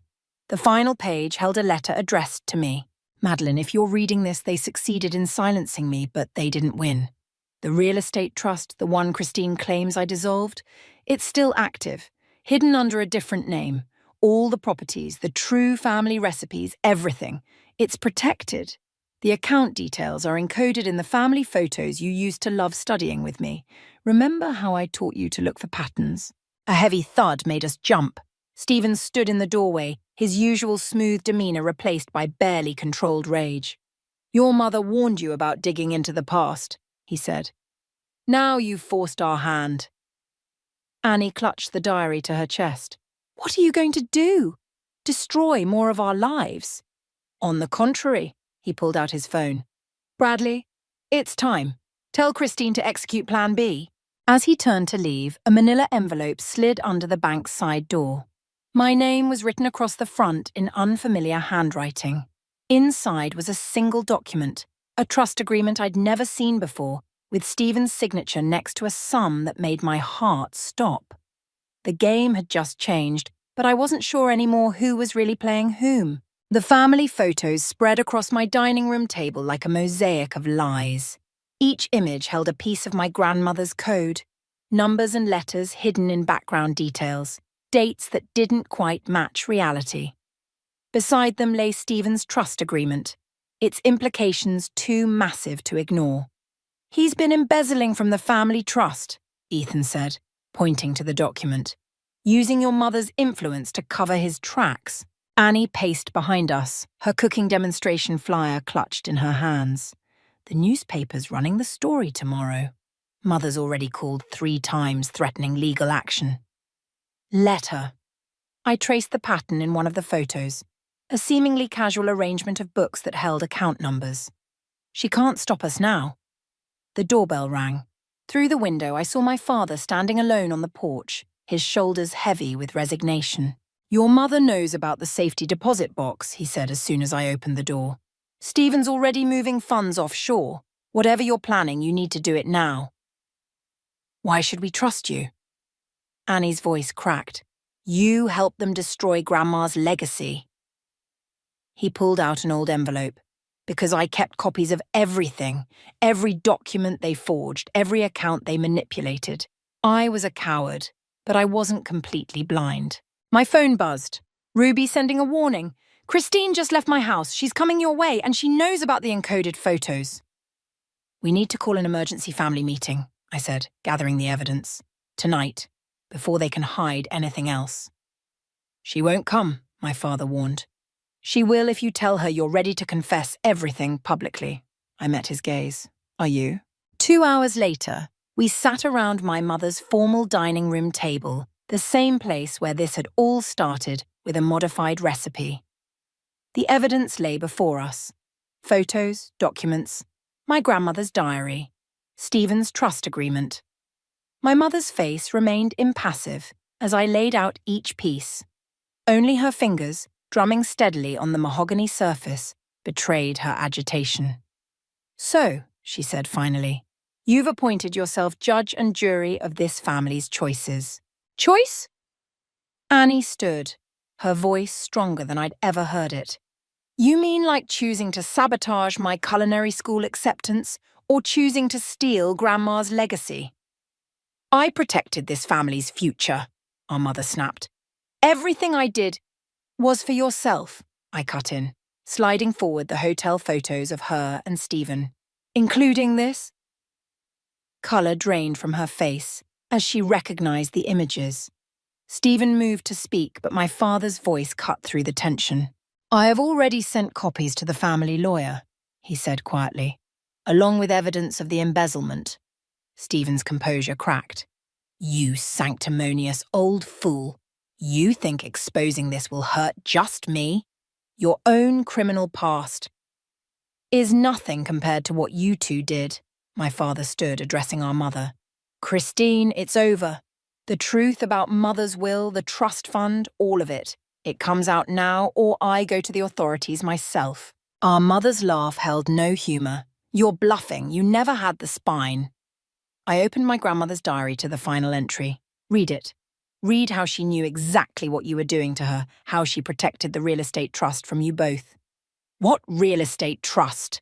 Stephen demanded. Annie smiled for the first time in days. "The one that still owns all the properties. The one Grandma left to us, hidden in plain sight." Our mother's hand shot out, reaching for the diary, but I pulled it back. "Touch it and I call the newspaper right now. I'm sure they'd love to run this story alongside Annie's cooking demonstration." "You wouldn't dare destroy this family's reputation," she hissed. "No, Mother. You already did that."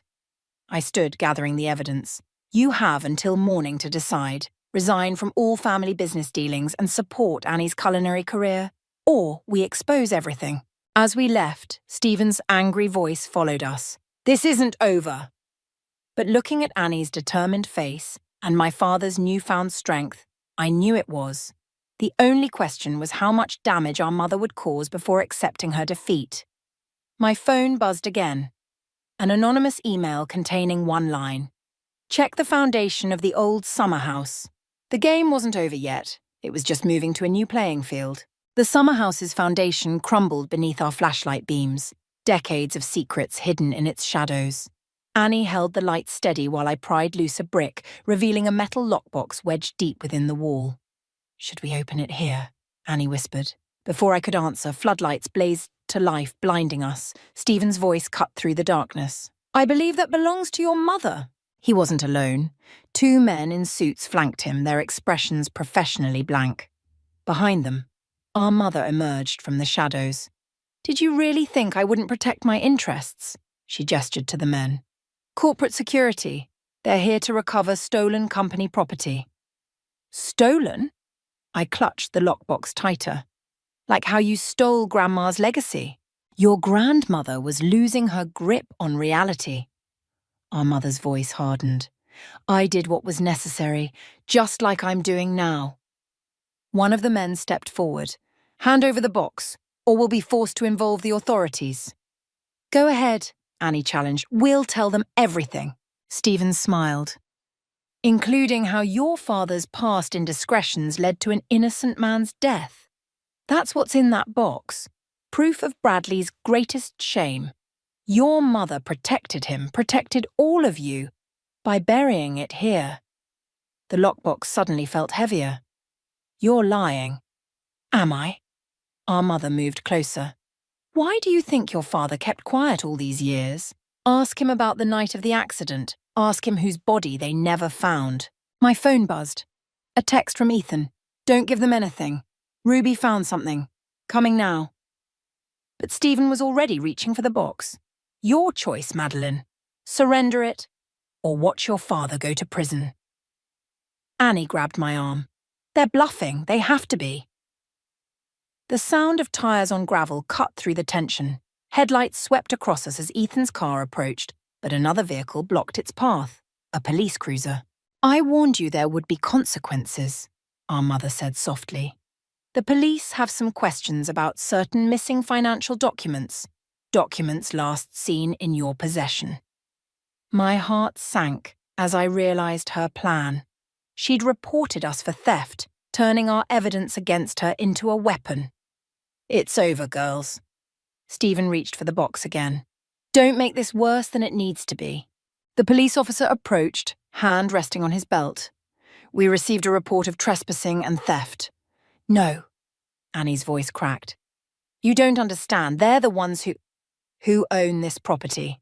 Our mother cut in smoothly. I have the deed, right here. But something in her voice caught my attention. A slight tremor, barely noticeable. She was lying about the deed. The property was part of the hidden real estate trust. The officer reached for the lockbox. I'll need to take that as evidence. In that moment, I made a choice. I dropped the box, letting it shatter against the foundation stones, papers scattered everywhere, caught in the wind and darkness. No! Stephen lunged forward, scrambling to gather the flying documents. Our mother's composure cracked as she dove for the papers, revealing her desperation. The officer's attention shifted, watching their frantic attempts to collect specific documents while ignoring others. Interesting priorities for supposedly stolen property. Ethan's voice came from behind us. He stood with Ruby, both recording everything on their phones. But our small victory felt hollow as I spotted one particular document among the scattered papers. A newspaper clipping about a fatal accident from 30 years ago, with our father's name prominently featured. My mother met my eyes, her expression both triumphant and wounded. Still think you're protecting the family legacy? Some secrets exist for a reason, Madeline. Some truths destroy everything they touch. As police lights flashed across the summer house's weathered walls, I realized we'd reached a point of no return.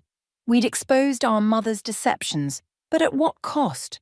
The real truth about our father lay scattered in the darkness, waiting to either save or destroy us all.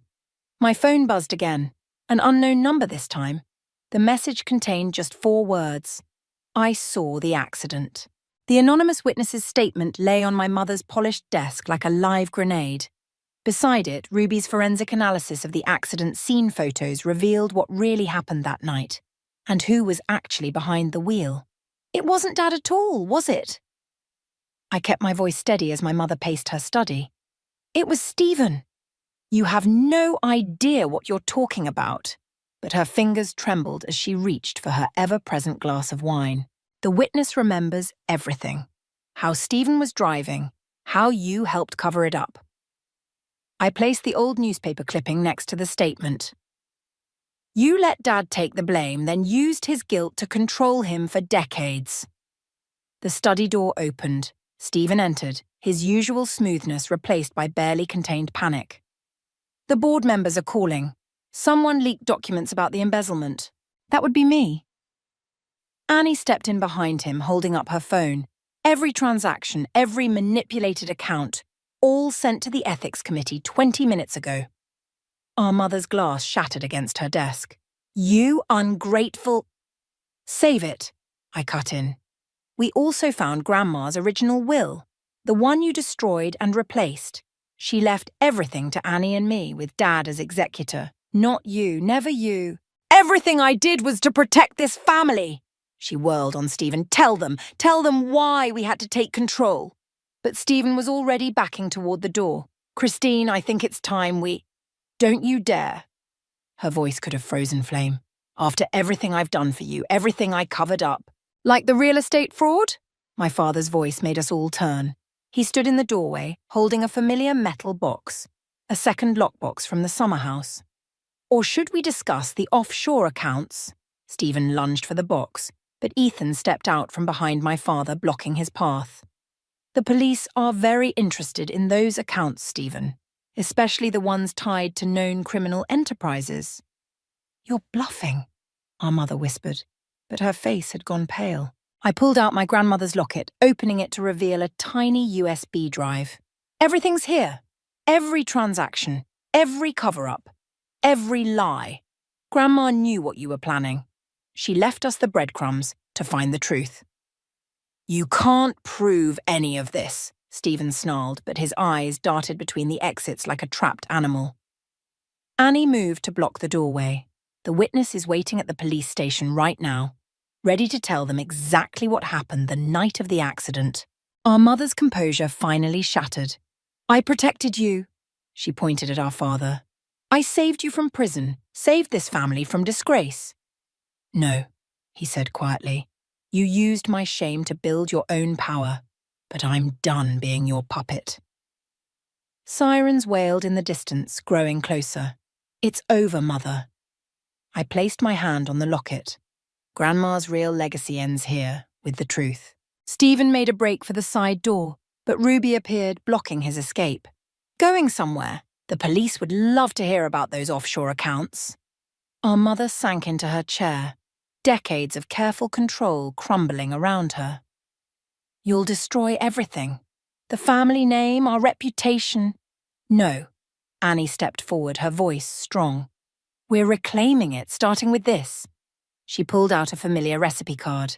The original maple butter tart recipe, unaltered and pure. The study doors burst open as police officers entered, warrant in hand. As they read Stephen his rights, our mother stared at us with a mixture of fury and disbelief. You really think you've won? Her whisper carried across the chaos. Some secrets should stay buried. Some truths will haunt you forever. Maybe, I agreed, watching as the officers led Stephen away. But we're done living in the shadow of your lies. As the police began their search of the study, Annie squeezed my hand. Through the window, camera flashes lit up the driveway. Tomorrow's headlines already writing themselves. Our mother's carefully constructed empire was crumbling, but something stronger was rising from its ashes. Something built on truth, not manipulation. On love, not control. The cost had been high, but as I held my grandmother's locket, I knew we'd finally honoured her real legacy. Not the one our mother had tried to create, but the one written in recipes, sealed in letters, and preserved in the hearts of those who remembered what family really meant. The maple butter tarts filled my grandmother's kitchen with their familiar sweetness as Annie pulled another batch from the oven. Through the window, reporters still lingered at the property gate, hungry for more details about Stephen's arrest and our mother's public disgrace. Perfect golden brown, Annie said, setting the tarts beside a stack of newspapers. Their headlines screamed of financial scandal and decades-old cover-ups, but we'd protected our father from the worst revelations. Some truths were ours to keep. Grandma would be proud, I said, touching the locket now permanently around my neck. Not just of the tarts. The kitchen door creaked open. Our father entered, looking lighter somehow, despite everything. The estate lawyers finished reviewing the original will. Everything's being transferred back to you girls, just as your grandmother intended. And Mother.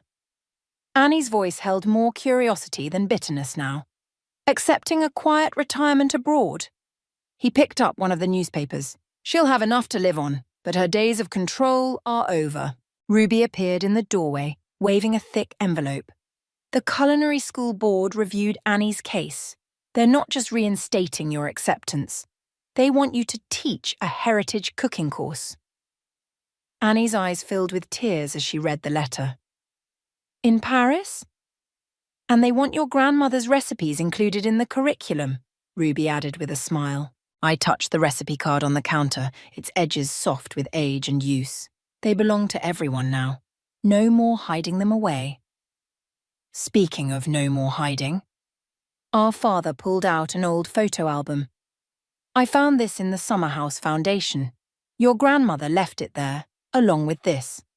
He handed me a sealed envelope, my name written in her familiar script. Inside was a single sheet of paper.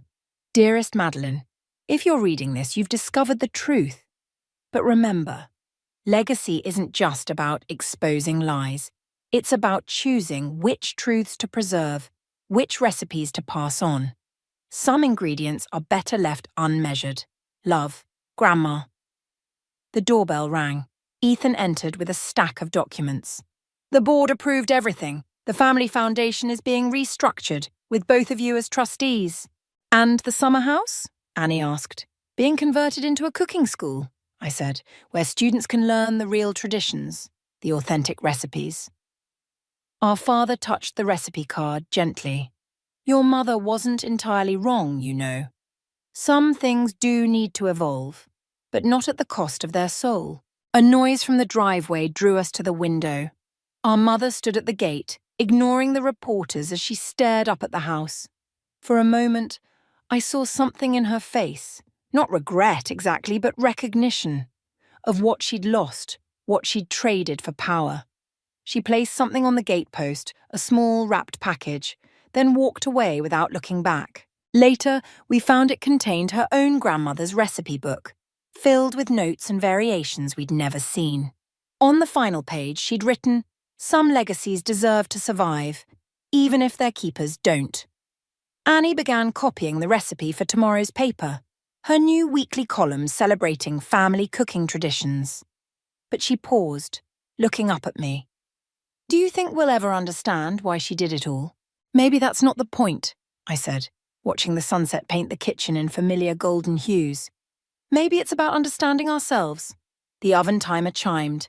As Annie pulled out the final batch of tarts, their scent filled the kitchen with memories, not just of our grandmother, but of all the complicated ingredients that made up our family's story. I picked up one of the tarts, still warm. Its surface wasn't perfect like our mother had always demanded. Instead, it was beautifully, authentically imperfect, like truth, like family, like love. The recipe card sat between us, its measurements both precise and forgiving. Some traditions didn't need to be changed. They just needed to be understood, preserved not in spite of their flaws, but because of them. Outside, the reporters finally began to leave, but we stayed in the kitchen, surrounded by the sweet evidence of our grandmother's real legacy, not the one written in wills or locked in boxes, but the one baked into every moment we chose truth over power, love over control, forgiveness over perfection.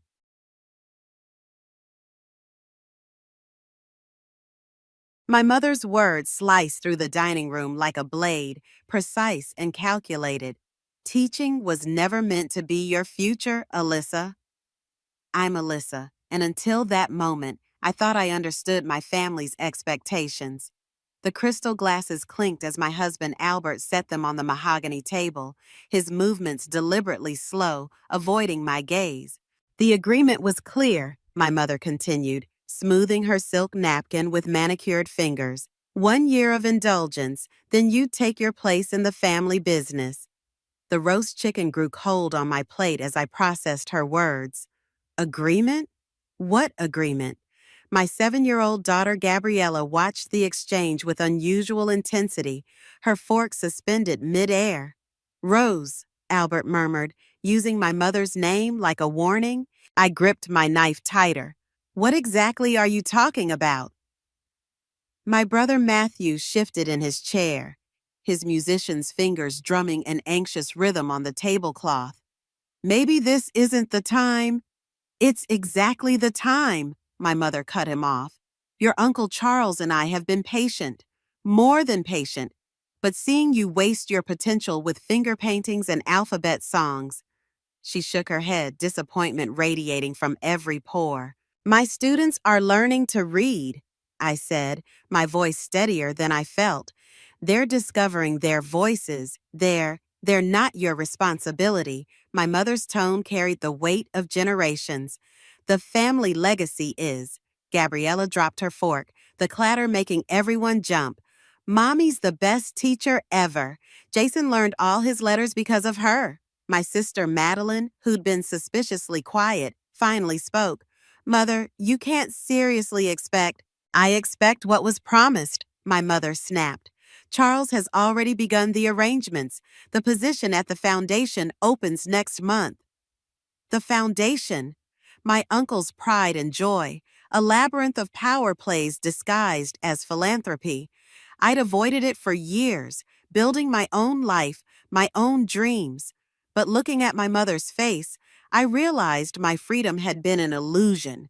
"Albert knew," Matthew blurted, then immediately looked away. The betrayal hit like a physical blow. I turned to my husband, searching his face. You knew about this? He wouldn't meet my eyes. It was before we married, your mother and Charles. They had concerns about our relationship, about my position in the family. So they bought your silence? The words tasted bitter. They ensured our future, he corrected, but his voice wavered. Gabriella's small hand found mine under the table. I squeezed it gently, grateful for her instinctive support. The decision isn't yours anymore, my mother declared. Charles has made arrangements with the school board. Your replacement starts next term. The room tilted sideways. They'd gone behind my back, dismantling my career without my knowledge. My daughter's hand tightened in mine as I stood, chair scraping against hardwood. You don't control my life, I said, but even as the words left my mouth, I saw the truth in my mother's satisfied expression. They'd been controlling it all along. Matthew reached for his wine glass, knocked it over instead. Red liquid spread across white linen like blood, and my mother's face contorted with fury at the stain. Clean that up, she ordered him, then turned back to me. You'll thank us one day, Alyssa. Family knows best. I looked around the table, at Albert's guilty face, Matthew's clumsy attempts to mop up wine, Madeline's calculating lawyer's gaze, and my mother's absolute certainty. Only Gabriella seemed real, her eyes wide with confusion and concern. We're leaving, I announced, helping Gabriella from her chair. And Mother, this isn't over. Her laugh followed us to the door. Of course it is, dear. It was over before it began. But she was wrong. This wasn't an ending. It was a declaration of war. And I had a feeling the stains we'd leave wouldn't wash out as easily as spilled wine. The classroom walls seemed to close in as I gathered my students' artwork, each crayon masterpiece a reminder of what I was about to lose. My colleague Riley appeared in the doorway, her usual cheerful expression replaced with concern. Your brother's here, she said quietly. He looks different. Matthew stood in the hallway, his musician's confidence stripped away, leaving something raw and unfamiliar. The last time I'd seen him was at that disastrous dinner 3 days ago. Nice setup you've got here, he said, studying the alphabet charts and student projects. Almost makes me understand why you'd choose this over the foundation. I didn't choose anything over anything, I replied, pinning up a wobbly drawing of a cat. I chose what I wanted to be. He made a sound between a laugh and a scoff. Must be nice, having choices. What's that supposed to mean? You were always the golden child, Alyssa. Perfect grades, perfect career, even if it wasn't what Mother wanted. Me? He picked up a toy xylophone, pressed a few notes. I got to be the family disappointment before you were old enough to compete for the title. That's not... Did you know Mother and Uncle Charles paid off my band's record deal? The revelation hit like ice water. What? 3 years ago, we were about to sign with Atlantic. Charles called it redirecting my energy toward more suitable pursuits. His fingers ghosted over the xylophone keys. They didn't want a musician in the family. Bad for the image. The pieces clicked together. His sudden career change, the accounting job he hated. Why didn't you tell me? Would it have mattered? You were busy building your perfect little life with Albert, having Gabriella. His voice cracked. Besides, I saw them leaving your house yesterday. Mother and Albert, looking mighty pleased with themselves. My stomach lurched. What? Thought you knew. They spent over an hour in your study while you were here, teaching finger paintings and alphabet songs. He mimicked our mother's dismissive tone perfectly. I grabbed my phone, pulled up the security app Albert had insisted on installing. There they were, my mother and husband, entering our house at 2:15 p.m. yesterday. The footage showed them in animated discussion as they left. They're probably just worried about me, I said, but the words tasted false. Like they were worried about me? Matthew's laugh was hollow. Face it, sis, They're dismantling your life piece by piece, just like they did mine. I won't let them. You already have. He set down the xylophone with exaggerated care. Check your email. The school board meeting minutes from last week. Madeline sent them to me this morning. Seems our sister's been doing some digging. My hands shook as I opened my inbox. There it was, a motion to accept my voluntary resignation, effective end of term. The vote had been unanimous. How did they? Same way they do everything: money, influence, and the famous family name. Matthew's voice softened. I tried to warn Albert, when he first started dating you, told him how they operate. What did he say? He said he understood the price of belonging to our family. Matthew moved toward the door. Guess he paid it. I'm not giving up teaching, I said to his retreating back. He paused. Then you better be ready for war, because that's what it'll take. After he left, I sat at my tiny teacher's desk, surrounded by the life I'd built. My phone buzzed, an unknown number. The message was simple. Your mother and Uncle Charles made similar arrangements for all of us. Ask Albert about the promotion he got last year. Ask about the contract he signed. Family unity comes at a cost. R. The only R I knew was Riley, but she'd never been involved with my family. Another buzz. Check your husband's desk. Bottom drawer, false bottom. The truth about your family's arrangements might surprise you. My hands trembled as I deleted the messages. Outside, my students played at recess, their laughter carrying through the windows. Simple, uncomplicated, free. I pulled out my phone again, dialed my sister's number. Madeline, I need your help, and I need to know exactly what you found in those board meeting minutes. Her lawyer's voice, usually so controlled, held an edge of excitement. Oh, sister dear, you have no idea what I found, but I promise you, Mother and Uncle Charles won't see it coming. The false bottom in Albert's desk drawer gave way with a soft click. My hands trembled as I lifted out a manila envelope, thick with documents. Gabriella's voice drifted up from downstairs where she watched cartoons, a reminder of everything at stake. The first page was a contract, dated 3 years ago. Albert's signature stood stark against the white paper, alongside my Uncle Charles's elaborate scrawl. As I read, each word carved deeper into my chest. Performance metrics, behavioral expectations, family alignment requirements. My husband had signed away our freedom for a promotion and a place in the family hierarchy. The front door opened, Albert's footsteps on the stairs, steady and familiar. I didn't look up when he entered his home office. Those are private, he said, voice tight. Like the private meeting you had with my mother yesterday?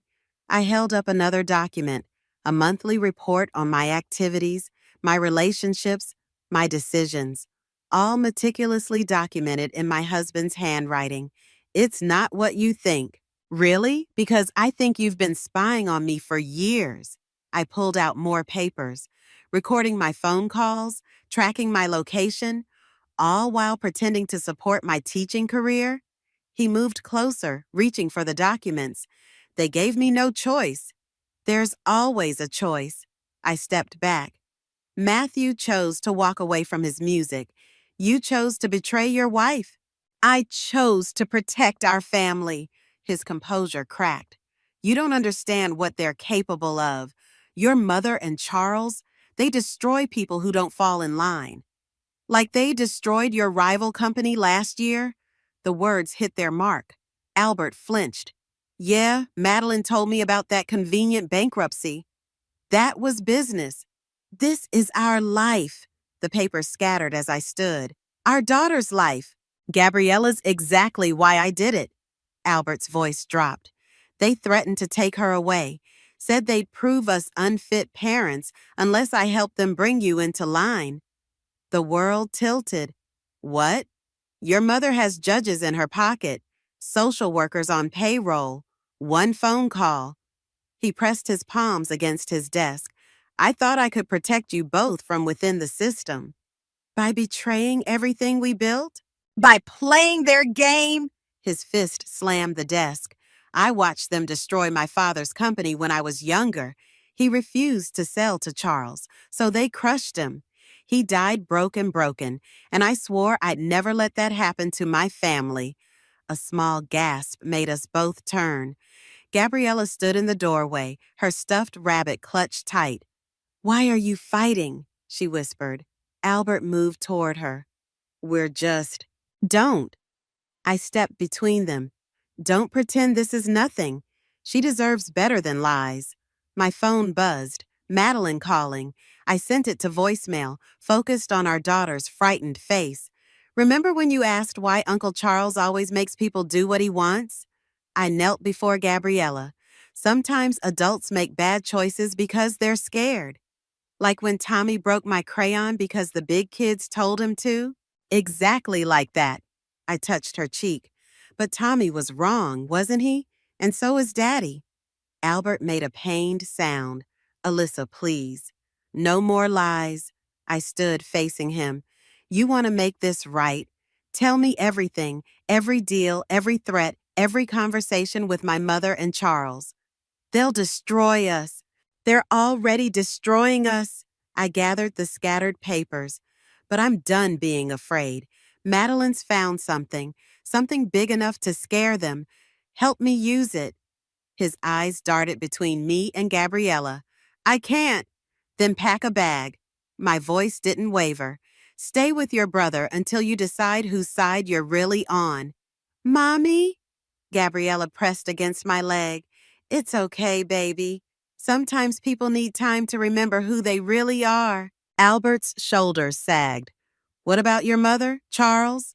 "Let me worry about them." I pulled out my phone, dialed Madeline back. "You taught me how they play the game. Now I'm changing the rules." He paused at the door, looking back at our daughter. "I did it because I love you both." "Love without trust isn't love," I said softly. "It's control." As his footsteps faded, Madeline's voice crackled through the phone. "You're not going to believe what I found in Charles's old foundation records. How do you feel about becoming a whistleblower?" I held Gabriella closer, feeling her heartbeat against mine. "I feel like it's time for some family traditions to end." Riley cornered me in the supply closet during lunch break, her usual warmth replaced by urgency. "You need to see this." She thrust her phone into my hands, displaying a news article from 15 years ago. The headline made my throat tight. "Local teen's death ruled accidental after foundation party." The victim's face looked eerily familiar. "That's my cousin Sarah," I whispered. "They told us she died in a car crash." "Read the retracted version." Riley swiped to another article. "The one your Uncle Charles made disappear." The words blurred before my eyes. Suspicious circumstances, witness testimonies altered, foundation executives present. My uncle's name appeared repeatedly, along with terms like settlement and non-disclosure.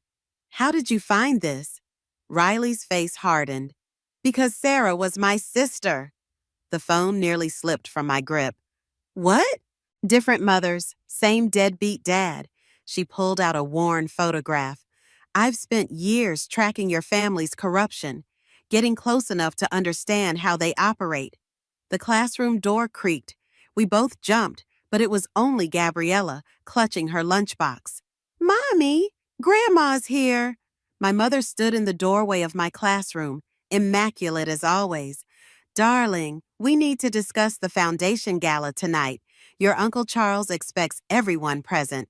"I'm not going." "Of course you are." Her smile didn't waver. "Albert's already agreed to attend." "With Gabriella." My heart stopped. "Albert moved out 3 days ago. And now he's moved back in. Check your security cameras." She adjusted her pearl necklace. "Family unity requires flexibility." I grabbed my phone, pulled up the feed. There was Albert entering our house with suitcases. My mother's smile widened. "The foundation needs a united front tonight. Charles is announcing some changes to the board." She glanced at Riley. "Private family matters, you understand." Riley nodded meekly, but her eyes blazed with something I finally recognized, the same fury I'd been swallowing for years. After my mother left, Riley gripped my arm. The gala's our chance. I have proof of what really happened to Sarah, what Charles covered up. Tonight, when everyone's there, they'll destroy you. They already did. She pressed a USB drive into my palm. But they can't destroy us all. That evening, I stood before my bedroom mirror, zipping up the designer dress my mother had sent over. Gabriella twirled in her new party dress, innocent joy radiating from her movements. Albert appeared in the doorway, handsome in his tuxedo, strain showing around his eyes. Your mother said, I know what she said. I fastened my necklace. Did she tell you about Sarah? His reflection paled. That was before us, before everything. Was it? Or was it just the beginning? I turned to face him. How many other secrets did they bury at the foundation? Alyssa, please. He glanced at Gabriella. Not tonight. Our daughter stopped twirling. Daddy, remember when you said sometimes we have to pretend to make bad people happy? Albert's face crumpled. Baby, Is that why you came back? I asked softly. To pretend? Before he could answer, my phone buzzed. Madeline, documents secured, ready when you are, but be careful. Charles knows something's coming. Another message followed from an unknown number. Sarah wasn't the only one. Check the foundation's scholarship records from 2008-2015. Look for patterns in the withdrawals. I slipped the USB drive into my clutch, watching Gabriella resume her innocent twirling. My mother thought she was orchestrating a show of family unity. Instead, she'd given us the perfect stage for exposure. Ready to go? Albert held out his hand, playing his part. I took it, feeling the tremor in his fingers. Almost. Just need to make one call. As I dialed Matthew's number, I caught Riley's reflection in the hallway mirror, watching from the shadows of my daughter's bedroom. She nodded once, a silent confirmation of what we both knew. Tonight, the real family secrets would finally come to light. And this time, no one would be able to bury them. The foundation gala sparkled with artificial warmth, crystal chandeliers casting shadows across familiar faces turned strange. My sister Madeline appeared at my elbow, champagne flute a prop in her perfectly manicured hand. Uncle Charles changed the security codes, she whispered. We can't access his office tonight. I watched our uncle work the room, his charm a weapon honed by decades of practice. We don't need his office. The proof is right here. My mother intercepted my gaze, gestured for me to join her group of socialites. I pretended not to notice, scanning the room instead for Gabriella. She sat at a corner table with Albert, coloring on the back of a program. Found something interesting in those scholarship records, Madeline murmured. 7 students besides Sarah. All disappeared after raising concerns about foundation practices. Disappeared how? Officially, academic withdrawals, family emergencies, mental health leaves. Unofficially, she sipped her champagne. Their families received substantial donations shortly after. A familiar melody drifted from the stage. I turned to find Matthew at the piano, playing the classical pieces our mother had forced him to learn. His eyes met mine, fingers never missing a note. Well, isn't this cozy? Uncle Charles appeared between us, his cologne overwhelming. The whole family together again. Your mother must be pleased, Alyssa. Must she? I kept my voice light. Indeed, though I hear you're still... His pause carried weight. Teaching. Until the end of term. His hand settled on my shoulder, heavy with unspoken threats. Perhaps we should discuss your future, in private. Before I could respond, Gabriella's voice rang out across the ballroom. But Daddy, why did you have to sign the bad papers? The piano music faltered. Albert's face drained of color as heads turned toward their table. Sweetheart, not now, he started. The ones that made Mommy cry? Gabriella continued, innocent voice carrying in the sudden quiet. The ones about Cousin Sarah? Crystal shattered as Charles's grip tightened on his glass. My mother swooped in, all practiced grace. Children say the oddest things, she laughed, but her eyes promised consequences. Actually, Matthew spoke up from the piano, I'd like to hear more about those papers. His fingers struck a discordant chord. While we're all being family. Charles's facade cracked slightly. Perhaps this isn't the venue. It's exactly the venue. Madeline's lawyer voice cut through the tension. 7 scholarship students, Uncle Charles. 7 families. How many more secrets are we keeping in the name of unity? You ungrateful, my mother started, but I cut her off. Grateful for what, Mother? For destroying Matthew's music career? For blackmailing Albert? For covering up Sarah's death? The ballroom fell silent. Charles stepped closer, voice dropping to a dangerous whisper. You have no idea what you're doing. Actually, I do. I pulled out my phone, displayed the email I'd queued up. Every board member, major donor, and local newspaper is about to receive proof of the Foundation's real operations. Unless, his mask slipped further. Resign, tonight. You and Mother both. Transfer control to Madeline. You would destroy your own family? My mother hissed. You already did that, Matthew said, joining us. Every time you chose power over love. Albert stood, lifting Gabriella into his arms. Every time you threatened our children. Charles reached for my phone. This is absurd. It's done. Madeline held up her own phone. I sent everything 5 minutes ago. The choice is yours, Uncle. Public scandal or quiet retirement. His face contorted with fury. You think you've won? I built this family. No, I interrupted. You built a prison. We're breaking out. My mother's perfectly composed expression crumbled. Charles, perhaps we should... Should what? Surrender to these ingrates? Should remember Sarah. Riley's voice came from behind us. She stepped forward, photograph in hand. And everyone else you sacrificed for your precious foundation. Charles lunged for the photograph, but Matthew blocked his path. The room erupted in whispers as my uncle's mask finally shattered completely. Security, he barked, but no one moved. They work for the board now, Madeline smiled, and the board works for me. As Charles stormed out, my mother following in his wake, Gabriella tugged at my dress. Mommy, are the bad people gone? I lifted her into my arms, feeling the weight of generations lifting. Almost, baby, almost. The Foundation's emergency board meeting felt like a funeral. 3 days after the gala, I sat between Madeline and Matthew as Uncle Charles made his final play. Fraud, he announced, sliding documents across the polished table. Systematic embezzlement from the scholarship fund, all traced back to one person. His eyes locked onto mine. Alyssa. My stomach dropped as board members shuffled through the papers. The numbers, dates, transactions, all perfectly fabricated to implicate me. That's impossible, Madeline started, but Charles cut her off. Your sister's been planning this coup for months, stealing from underprivileged students to fund her revenge fantasy. He produced more documents. We have witness statements, bank records, even a confession.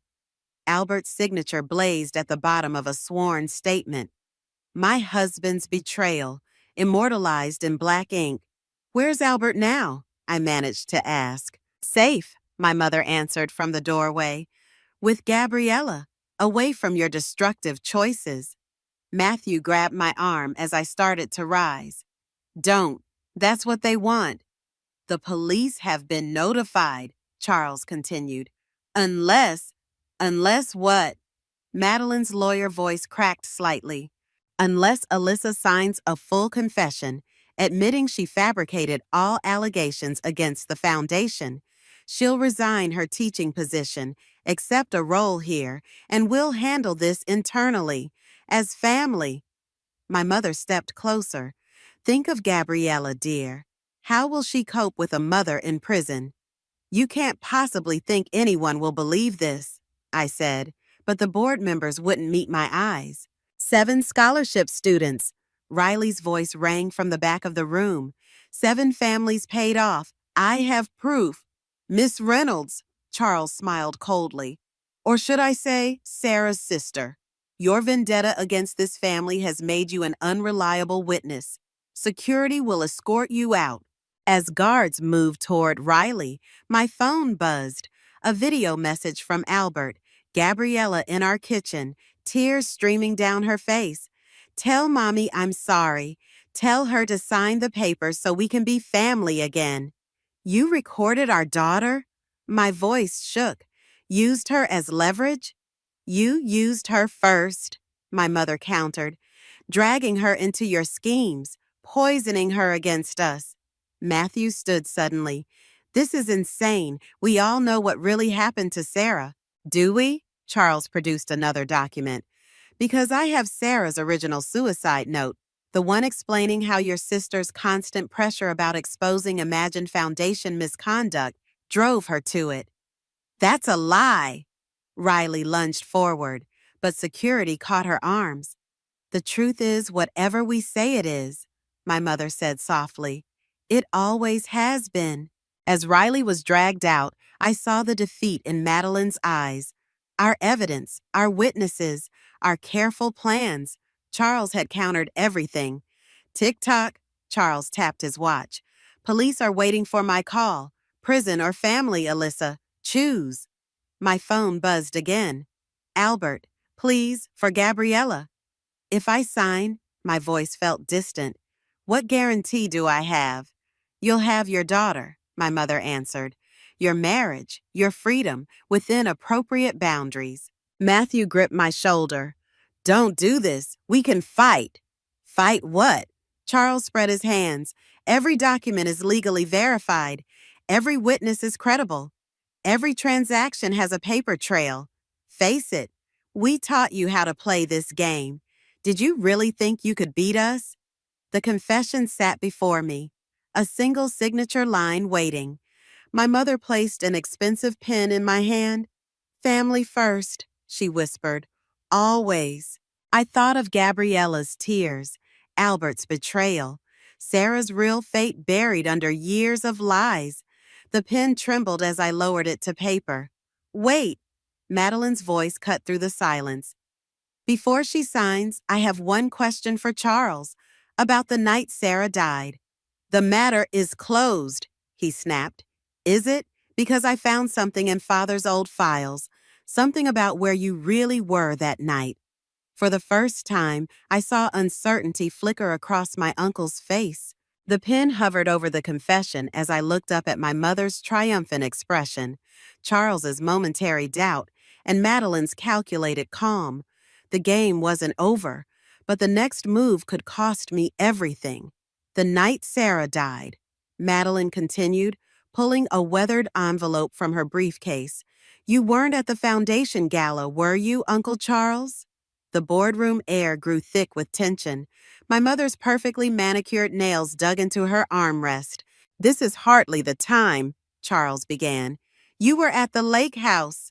Madeline's voice cut like steel. With Father, and Sarah wasn't alone when she died. The confession paper trembled in my hands as Charles's facade cracked. Where did you get that? Father kept everything. She extracted a photograph, including this. My mother snatched it before anyone else could see. Her sharp intake of breath echoed through the room. That proves nothing, Charles snapped, but sweat beaded on his forehead. The boardroom door burst open. Albert stumbled in, Gabriella clutching his hand. Tell them, my daughter demanded. Tell them what you told me about the bad thing. Albert, my mother warned, but he shook his head. I can't. His voice cracked. Not anymore. Gabriella remembered something about the photo album at the lake house, the one you made me hide. Matthew stood slowly. The album Sarah showed me the week before she died, the one that went missing. Enough! Charles slammed his fist on the table. This is absurd. We're here about Alyssa's crimes. We're here about Sarah. Riley's voice rang from the doorway. She'd fought her way back in, clutching a USB drive. And the security footage from that night. The footage father saved, Madeline. The one showing who really drove Sarah's car into the lake. Charles lunged for the drive, but Matthew intercepted him. They crashed into the table as my mother tried to tear up the photograph. "Show them," Gabriella pointed at my phone. "The picture Daddy sent me, the one from Grandma's secret box." My hands shook as I pulled up the image. There it was, Charles at the lake house, Sarah's car in the background, the timestamp damning. "You killed her," I whispered, "because she found proof of your embezzlement, the real fraud." "I protected this family," Charles roared. "She would have destroyed everything we built." "No," my mother's voice shattered. "You destroyed us. I helped you destroy us." The boardroom erupted in chaos. Security guards hesitated, uncertain whose orders to follow. Board members whispered furiously among themselves. "The police are still waiting," Charles threatened, reaching for his phone. Let them come." Madeline smiled coldly. "Father's files make fascinating reading. Every transaction, every cover-up, every threat, documented by a man who knew someday we'd need the truth." "Rose," Charles turned to my mother. Tell them why it had to be done." But my mother stared at the photograph in her trembling hands. "She was just a girl, my brother's child, and I helped you." She looked up at me, then at Gabriella. "What have we become?" "Mother," I said softly, "it's over." "It's never over," Charles snarled, pulling something from his jacket. The metallic glint of a gun froze everyone in place. "Really, Charles?" Matthew's voice dripped contempt. "In front of your great niece? You think I won't protect this family? By any means necessary?" The gun wavered between targets. Gabriella's small voice cut through the tension. "Is this why Sarah was scared of you?" Charles's hand trembled. In that moment of hesitation, Albert tackled him. The gun skittered across the floor as security finally moved in. "I have a confession to make," my mother announced as Charles was restrained. "About Sarah, about everything." She touched the photograph one last time before handing it to Madeline. "Perhaps it's time for a different kind of family unity." As police sirens wailed in the distance, I gathered Gabriella in my arms. Albert stood nearby, uncertainty and regret warring on his face. "What happens now?" he asked quietly. I looked at my daughter, then at my siblings. Matthew's quiet strength, Madeline's fierce intelligence. At Riley, who'd fought so hard for her sister's truth. Even at my mother, finally choosing truth over power. "Now," I said, "we build something new, something real." The boardroom doors opened to admit the police, and with them the first light of dawn. The Foundation's new boardroom felt different, smaller perhaps, or just more honest. Sunlight streamed through windows that had always been shuttered before, illuminating the empty chair where my Uncle Charles once sat. "The last scholarship student came forward this morning," Madeline announced, shuffling through papers. "That makes all 7 accounts verified." My mother sat quietly in the corner, her designer suit replaced by something simpler. She'd insisted on attending every testimony, every revelation, though each new truth seemed to age her further. "What about Sarah's family?" I asked. "They're reopening the investigation," Riley answered. She'd taken to sitting beside my mother, their shared grief forming an unexpected bridge. The lake house security footage proved crucial. Matthew's piano music drifted up from the Foundation's newly renovated community center below. He'd turned the stuffy reception area into a performance space, offering free lessons to scholarship students. "The press will want statements," Madeline continued, "about Charles's arrest, the embezzlement charges, Sarah's case." "Let them wait," I said, watching Gabriella through the window as she played with other children in the Foundation's new playground. "Some stories need time to breathe." Albert cleared his throat from the doorway. "The contractors are ready to convert the East Wing into classrooms." He hesitated. if you still want to move your teaching program here. The question hung between us, heavy with unspoken apologies and uncertain futures. We were trying, counseling, honest conversations, rebuilding trust brick by broken brick. Speaking of programs, my mother's voice wavered slightly. I've been thinking about Sarah's original proposal, the one about arts education for underprivileged students. Riley's head snapped up. You kept it? I kept everything. My mother pulled a worn folder from her bag. Charles made me hide them, but perhaps it's time these dreams saw daylight. The folder contained more than Sarah's proposal. Scholarship applications Charles had rejected, community projects he'd deemed unnecessary, lives he'd deemed expendable in service of his vision. We can't undo what happened, I said softly. No, my mother agreed. But we can build something new from the ruins. She turned to Riley, starting with a memorial scholarship in Sarah's name, if you'll help design it. Gabriella's laughter floated through the window as she showed another child how to use the swing set. No fear, no manipulation, just pure joy. The foundation needs a new mission statement, Madeline mused. Something about family meaning more than power. Or about truth being stronger than tradition, Matthew added, joining us. Albert moved closer, not quite touching my shoulder. Whatever we decide, no more secrets. No, I agreed, no more hiding. My mother stood shakily. I need to visit Charles before the sentencing.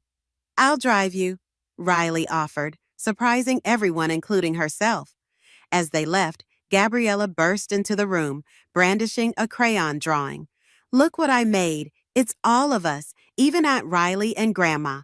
And look, everyone's smiling. I studied the picture. Stick figures holding hands in a misshapen circle, the foundation building behind them transformed by a child's imagination into something warm and welcoming. It's perfect, I said, meaning it. Can we hang it up, where the old picture used to be? She meant the formal family portrait Charles had commissioned, all stiff poses and forced smiles, now relegated to evidence storage. I think, Madeline smiled, that's exactly where it belongs. As Albert helped Gabriella hang her artwork, I watched my family, broken, healing, rebuilding. Matthew's music still floated up from below, but it wasn't sad anymore. My mother and Riley would face their demons together. Madeline would ensure justice while protecting truth. And Albert, well, we were writing that chapter day by day. The foundation's shadow still stretched across the city, but it no longer felt like a prison. Instead, it stood as a reminder that even the strongest facades can crack, revealing something more genuine beneath. Gabriella stepped back to admire her handiwork. Is this our happy ending? I touched the drawing gently. No, baby, this is our new beginning.